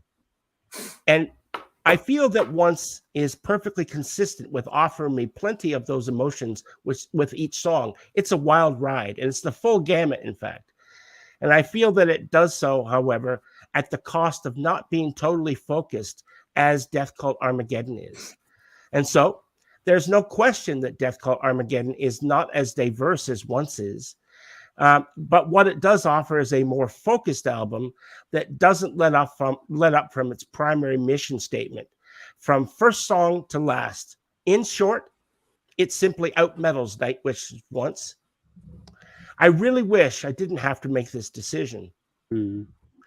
Both albums are amazing, but maintaining a singular focus, all while presenting it in a variety of musical colors, is a rare gift. And Dimmu Borgir has found a way to do just that. And so it is for this reason and this reason alone why I am voting Death Cult Armageddon forward. Wow. There we go. Wow. First vote down. Nice. First vote. Good one, Jeff. Goes to Demon Burger. Thank you. Nice one, Jeff. Nice one. Dave, you're playing with fire, having both hands. Remember what happened on Sunday? Yeah, there's actual tape. We were talking earlier about Severed Hands and Bondage. So, yes, right. Now it's done. You need more tape if you're going with Bondage for Severed Hands. That's true. All righty. Let's go on to the next choice. So, Conrad, your final thoughts and your pick for the final round. Okay. For me, I think Nightwish gets this. I'm sorry, well, I shouldn't have used final thoughts. I've said Nightwish is my pick on this. Yep. It's just more, I think, a bit more easily accessible for me, and obviously for my beliefs as something I have to consider that. So that's yep. I think musically, Dimmu Borgir is certainly very musical. Don't get me wrong, it is. But yeah, I think Nightwish probably a bit more accessible, a bit more sing along to, and probably an easier listen. So maybe a bit more of an uplifting kind of feel to it. Yep. So that's why for me, Nightwish gets this with Once. Although Tarja is not my favorite singer. I knew that was coming. She's got her head so far. Her head is so far fucking lodged up her own ass. But her voice is great. And I would never forgive her for slagging off Australia. As much as I might do it, she can't do it. Yeah, you just fucking did it earlier. I'm allowed to do it, but she can't. Yeah, fair enough. Here we go. She can go get fucked. Yep, that's good. Fair, Paul. So, obviously, Floor will always be my favorite Nightwish singer. But yes, no, it is as a piece of work. This is a great album indeed. Not necessarily the best Nightwish record, but it's certainly out of these two records. I would pick this because it's a more enjoyable listen for me. Okay, that's my reasoning. Cool. There you go. All right. This is Well, I'm good. going to go next. Yeah, one each. I'm going to go next. As the randomizer has drawn out, so it'd be down to Bell and Dave after me. Now, look, for starters, on this whole process, these are always fun. It's always a bit sad when you get to the end because you just want to sort of keep going, and you got to, but it's also fun because crowning a winner is always fun, and it always, gets the conversation going, all kind of stuff too. We got a twist in the tail for next one, which I'll get to all that shortly.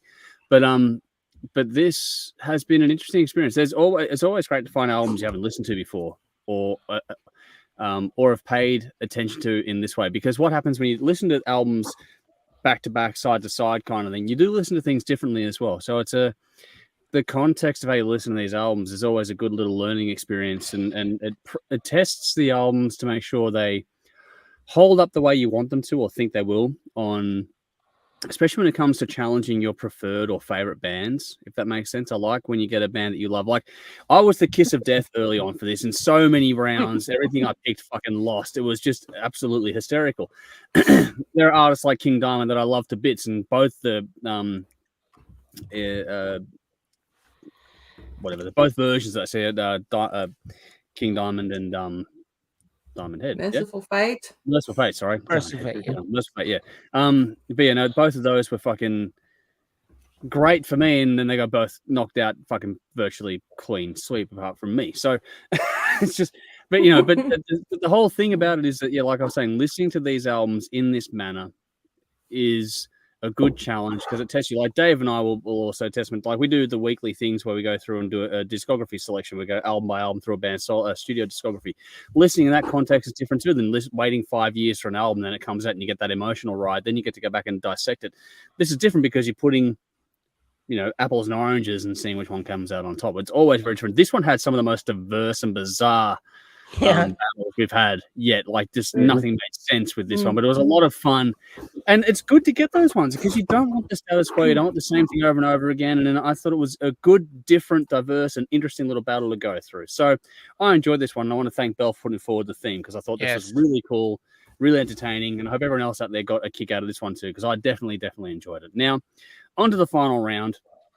We know both these albums incredibly well at this point in time. I've listened to both Death Cult Armageddon and once ad nauseum now for weeks, and for even every day this week leading up to this one to have listened to both albums again. And it's hard not to be impressed with both of them. Now, I've had some critiques of once, for example, in the past, but my critiques have faded over time because as you listen to things in more context, it makes more sense. They're both epic, both absolutely monstrous albums. There's darkness and light in both of these ones. They're both epic in composition.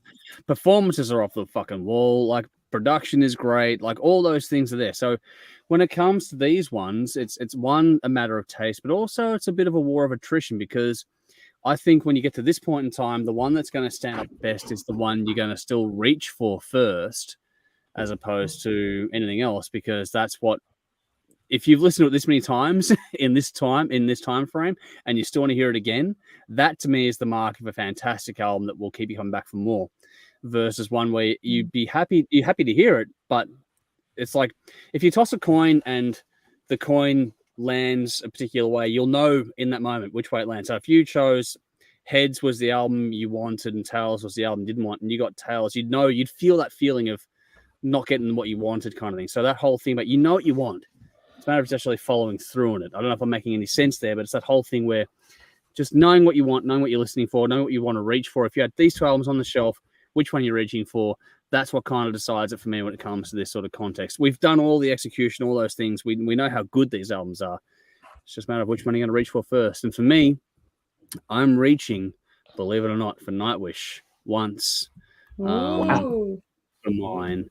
I just think that I know that I wasn't as enamored with it to begin with, but it's one of those ones that has definitely grown on me, and it is one of those ones where, for me, the standout songs on it are a bigger highlight than the standout moments that come on Death Cult Armageddon. Not that there's anything wrong with either of them. They're both fantastic albums, but there are just more complete standout songs as opposed to highlight moments for me on one album versus the other one. So I'm going with Nightwish, which gives it a 2-1 lead. As we hand over, who's next? Dave, Over to you. That's a Foregone 3-1 Wow. lead. It's a 3-1 lead now. Hang on. 3-1 lead now. Maybe not. Maybe not. I mean, 3-2 lead. Andy just did a 180. It kind of threw my 180 because I was going to go with Dimmu Borgir, but now fuck the whole thing. Obviously, I'm talking shit. I just want to say that. Obviously, I'm picking Nightwish, man. Dimmu Borgir was an awesome album. I'm glad I got to hear it as part of this process. That's what's cool about doing this whole thing. The composition on the album is fantastic. The orchestral elements are fantastic. It's all brought together perfectly. Lots of different layers, textures, and attention to detail.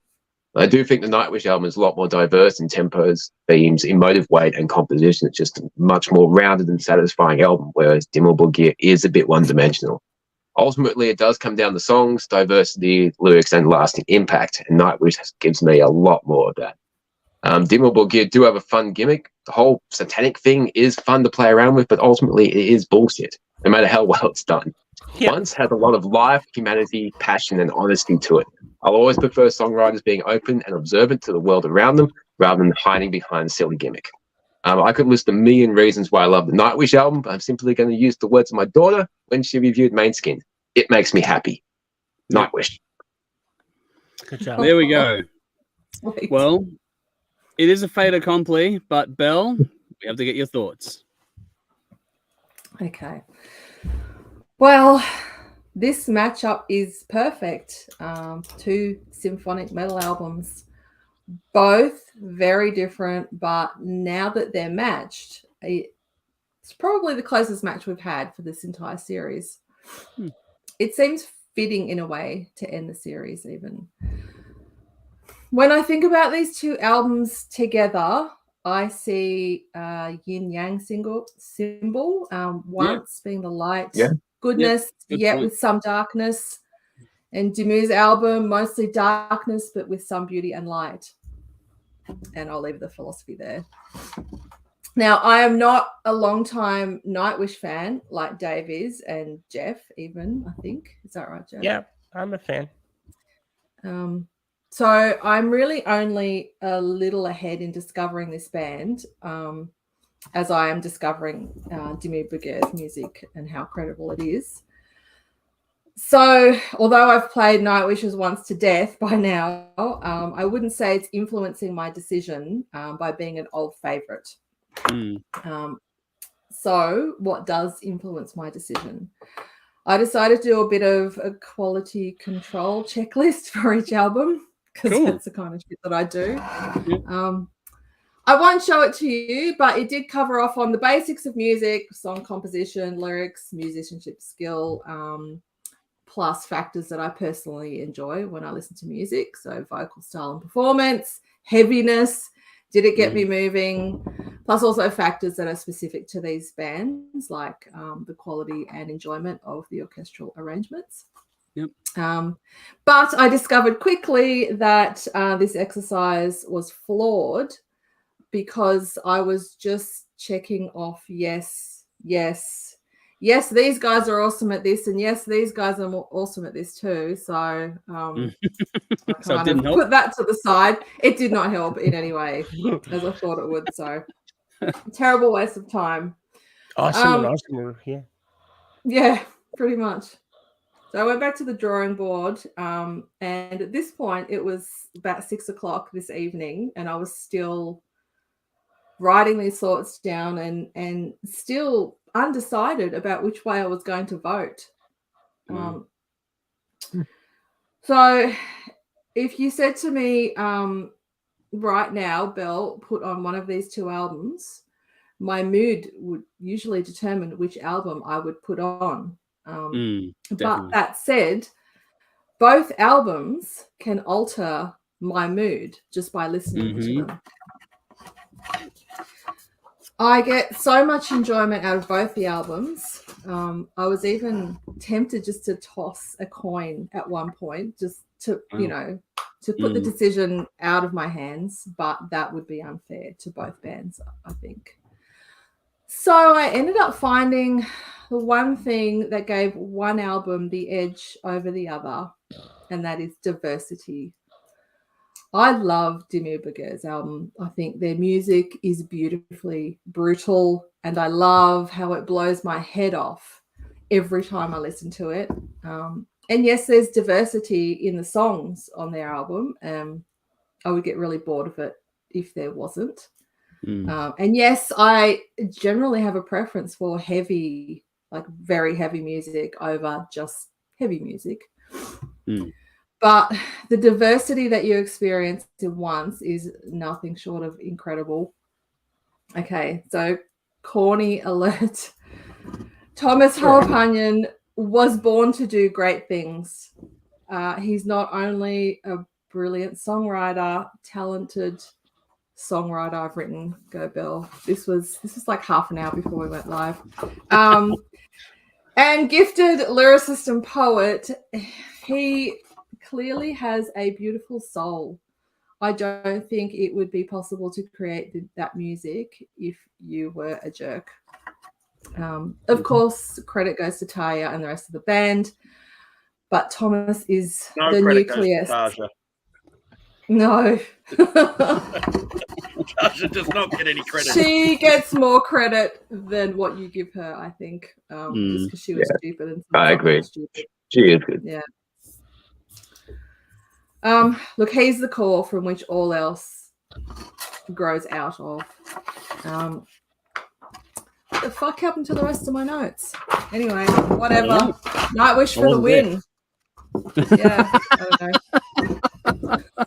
That was I was just shitting on at that point. So yeah, Nightwish for me, please. Wow. There we go. So it ended up being a 4-1 conclusion, which Jeff, man, how I felt. For me, I could have went either way, and I had, there's no question. I actually went back because this is the kind of guy I am. So I listened to the album before, Dimmu Borgir's album before. Yep. And I wanted to see the flavor of how it went into the next album, right? The album Death Cult Armageddon. And I did the same thing with Nightwish. I went and listened to Century Child. And you could really hear how both of those albums led to what we got. Wow. Yeah. That's remarkable. Yeah. That's some serious attention to detail, man. I really do appreciate it. But yeah, that was epic. That's the finale for the Nordic band series. Let's see what the audience have to say here quickly. Adrian says, you guys turn me into Dimmu Borgir fans. I still haven't listened to Nightwish. Wow, that's pretty cool. Get on to it. Get on to it, mate. Yeah, get on to it. Guy says the Nightwish show. Well, in some respects, it is tonight. Sweet. Adrian says Dimmu Borgir slays. Michael says Lock Conrad and the Tower Atari has been decreed. Lucky it's not off with their heads. That would be interesting. We'd put some cameras in there to watch what happens with that. Guy says all hands on deck for Nightwish. Well, it got there in the end. Michael says, haha, Taoism I call bull. Bell. What do we got here? Maga, good to see you. Thanks for joining in tonight. Battle Beast Nura Lahimo, Wings of Light official video. You should definitely do from Vinland. We are very big fans, Dave in particular, of Battle Beast. I've spoken to her. I did a phone interview with her. She's lovely. Yeah. Lots of talent. We do appreciate you giving the shout out. We'll go and check it out. But yes, we are definitely fans of that band. Cool. Edge Crusher, good to see you. As I said before anyway, but yeah, Nightwish, easy win for me. So there we go. We did, I think the audience, interesting one, that one. It wasn't quite as clear cut in that regard either, but it's interesting. But yeah, that concludes another King of the Riff series. Now, our next series, which starts next week, is all to do with debut albums. Belle has been kind enough to collate the votes put in on the social media posts over the last week or so to give me a list of 10 to work from. And we're going to, because we normally take 9 weeks to do these ones, but I only have 7 weeks to go. So I said at the top, you guys are going to hate me because I'm going to make you cram for next week's. For the next 2 weeks, we're going to cram and then we'll take it easy after that. So we're going to do 2 rounds next week. We'll shorten some other things up on the show to make sure we get through 2 rounds. But the first round that we're going to cover next week is going to be Boston Self-Titled versus Machine Head Burn My Eyes. You want different battles, you're going to get that one there. Whoa.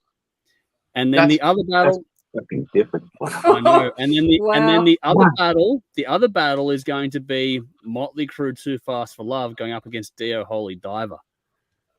Whoa. So there are some interesting that's battles. a good battle. That's so a good battle. We're doing both of those next week. So just so we're gonna cram those in, so we can get those ones going done. up against who? Motley Crue. Motley Crue. Okay, thanks. Yeah, so Motley Crue, I'll put it all in the chat and stuff. Motley Crue, Too Fast for Love against Dio Holy Diver, and Boston Self-Titled against Machine Head Burn My Eye. So it's all about debut albums. We're going to start those next week. So I'll set up the playlist for everyone to go and check out and all the usual stuff. But yeah, that is what is coming up next week for everyone to go and check out. We're going to start those ones. And what the twist in the tail that we've confirmed that Bella's okay with collating all the information for us is what we're going to do with this is we're going to do our stance like we have done all along. But then we're actually going to do a separate sort of tree and see where it goes, where when we do ask the audience their vote, we're actually going to collate those results and work out a winner each week and then go from there. And we're going to see basically if the audience version and our version wind up at the same point or at entirely different directions as it goes through. So it's just a complete exercise in seeing how far in tune we are with the audience point of view out there, which will be interesting to see. We haven't done it like that before, so I want to try and expand this one and grow it a bit. So 2 rounds next week. Like I said, we'll shorten some of the things off to make sure we get through it all quickly, or as quickly as we can for us anyway. But yeah, it'll be a lot of fun. Different vibe, different feel, all that debut albums from now on until the end of the year. So our last stream, what did I work it out, Dave? I think it's about the 7th or something like that of December. From memory. Our last stream was December 7. So we're going to try and cram this in. So we're doing a bit of a smash-in session. And Dave and I are really under the pump because we're going to do these ones as well as our Sunday session stuff as well, which is we're gonna put ourselves under some pressure for the end of the year. But we're going to get through these things as we go. Speaking of the Sunday sessions, coming up this Sunday, we're going to be doing TV episodes built on new tunes and racing or speed theme. And that'll be the 2 episodes we're doing this Sunday for those watching on Patreon. We're also going to review the latest from Melbourne band Monroe. We're going to discuss the latest from Floor Jansen, Soen. We're also going to go a different classic from Motley Crue. And we're going to start our deep cuts going through the discography of Metallica. Dave and I are going to cram through the studio album discography of Metallica between now and December 10 is the final one. We're actually going to do it before that, or the week beforehand, because we have to. December 10 will be our top 10s session as well. When are we doing the top 10s for the year? That will be December 10. So okay, and we do. Yeah. Isn't that okay? So that's after Metallica's finished. Yeah, it should be. I'll go and double check myself, but it should be. Yeah. Otherwise, I'll have to rejig some things. We're doing Who Am I next week? Sorry. Who Am I next week? Is it going to be Who Am I next week? We probably won't do a game next week just to make sure we have time for these 2 rounds. Yeah, fair enough. Understandable. Yeah. So and then after so next week and the week after there'll be 2 rounds, and then we'll go back to 1 round a week, and we'll get back to sort of normal programming after that. But I want to make sure we leave enough time to go through those ones properly. So we'll still do the album selections and all the other stuff and the songs of the week and that sort of thing. So it's going to quickly cut a little section out, and we'll see how we go. But Dave's actually had a cool idea for a different game as well, which we'll probably start after that to play something a bit different there and break it up a bit as well. We'll have some fun with it all. That is basically what's coming up over the next week or so. You can check us out on television as well every Thursday night at 10:30 p.m. on Channel 44 in Adelaide, and every Saturday night at 10:30 p.m. Channel 31 in Melbourne.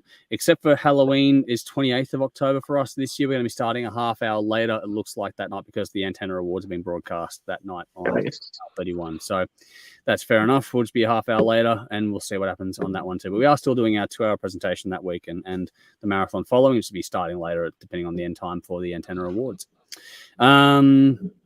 Let's see what else comments we got here. So what do we got here? Adrian says, great show. Thank you for the kind words there. Michael says, Nightwish, only buy a whisker for me, which is cool. Adrian says, how do I donate to the show? We have a PayPal account. There is a link to PayPal in the description if you want to find that out. Otherwise, check out our Patreon page. You can do as little as whatever you want. You can actually set your donation and just do it once and then cancel it if you want to as well via Patreon. What do we got here? So Rowan says we can do an extra Who Am I this week. Here we go. I was born 12th of July. I'm Rowan's brother. Who am I? Oh, you didn't say his name before. So, it would help if we had his name. But we know it's your brother, Rowan. Just don't know his name. But yeah.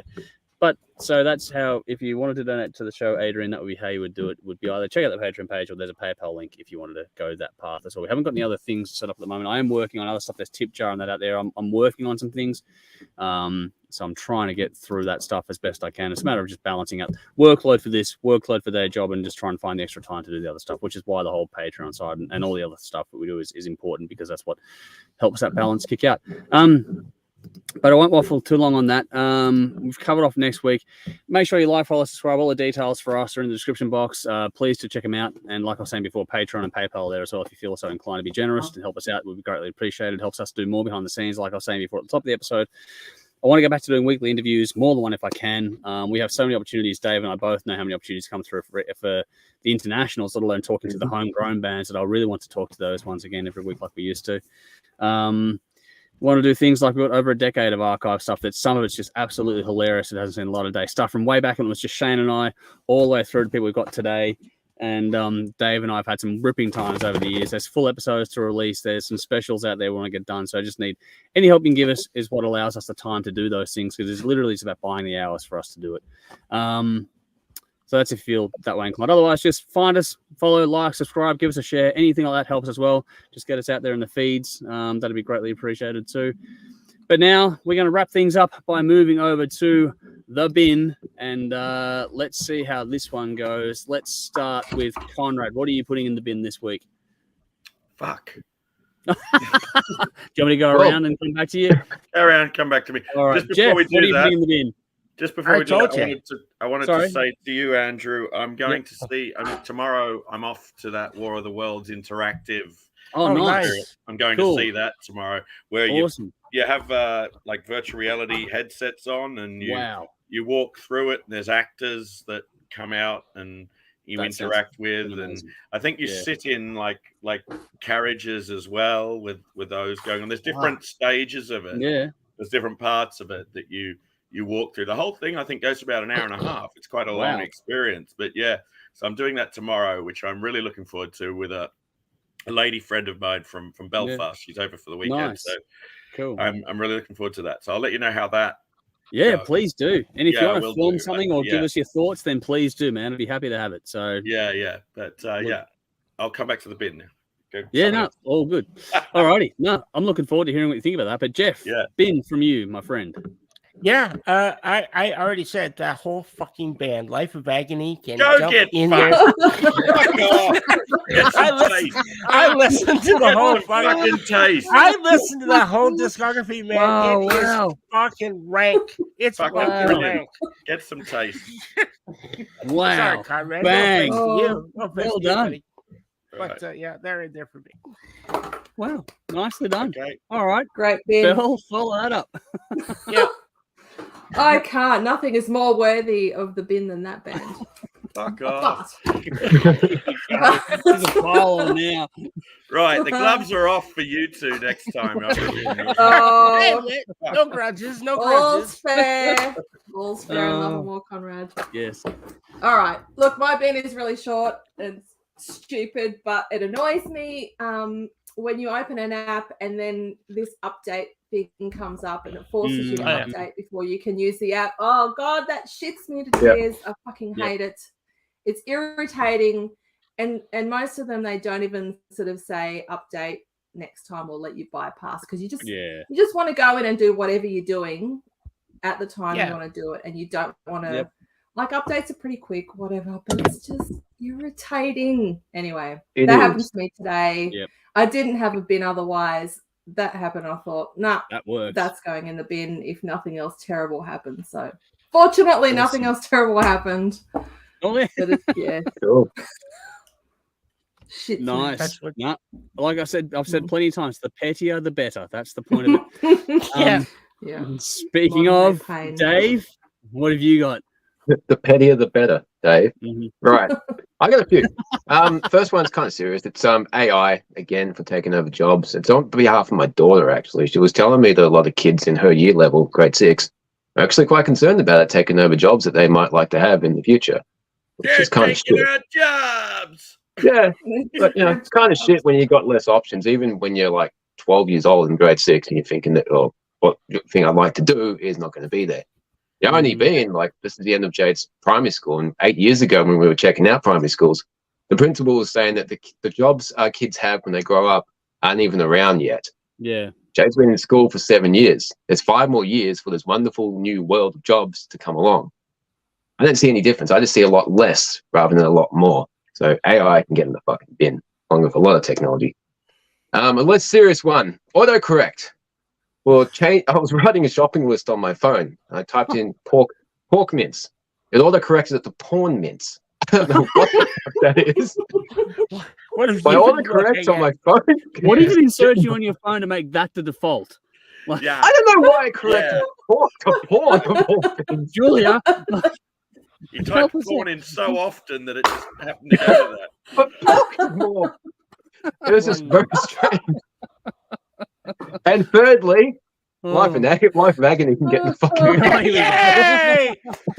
For the win. Another one that needs to get some taste. All right, well, Conrad, if you haven't got a bin already, you should have some inspiration by now. What have you got? Yeah.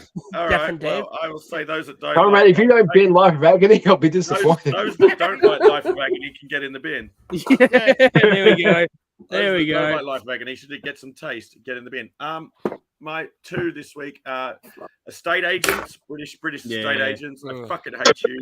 You are the scum of the earth. You really are. Mm-hmm. You're wanting $39,000, me to show 39 grand before you'll even consider me for a studio apartment. Wow. You want 12 months up front? Fuck off.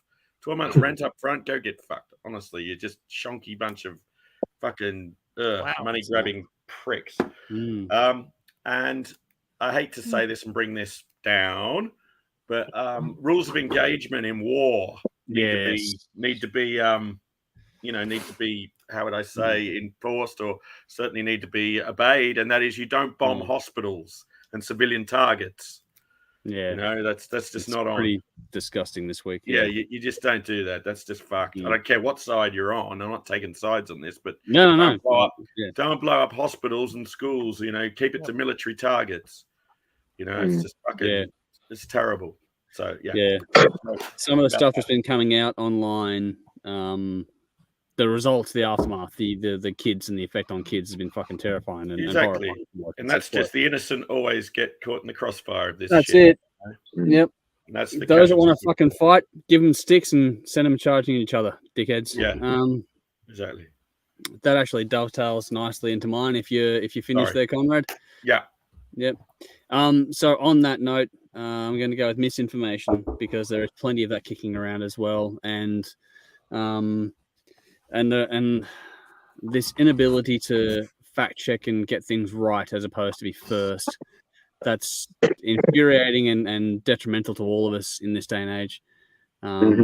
So misinformation, and in more local terms for us, how that applies to the truth in media laws when it comes to political advertising. Now, we've just seen a campaign that was built around a lot of misinformation, and what that means for us going into the next election is pretty disastrous. So we need to get that fixed now, where we impose that the political advertising needs to be founded on truth, not just fear-mongering bullshit. That is the only way we're going to get better as a place overall. On a more fun note, because I did it earlier tonight when I was doing something, and just to lighten the mood as we go out of here, inhaling wine can go in the fucking bin. I had a drink before, accidentally put some in the wrong fucking spot, and I was coughing my lungs off for the next 5 minutes.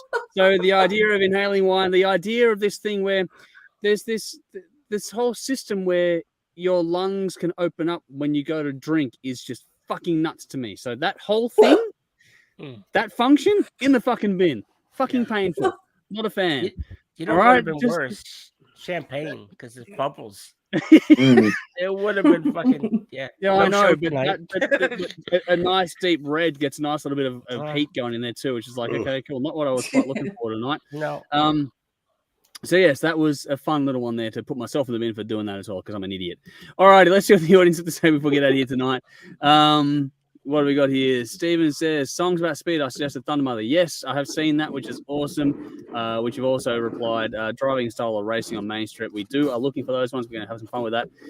Sally says, life in the bin. Life in the bins. Then Vinny says, my bin is Facebook Marketplace. Is this available? Text you get when selling your stuff flares up my Tourette's and IBS. Well, wow. At both ends there, Vinny. Good luck with that. Alrighty, folks. Is there anything else anyone else wants to get, or are we going to be done here and get out of here tonight? Done. Yeah. Done. Alrighty. Thank you all so much for watching or listening or whatever else. Do appreciate you taking the time to hang out with us, whether you're watching live with us tonight or you check it out later on or catch the audio, whatever else it is. We thank you for your time.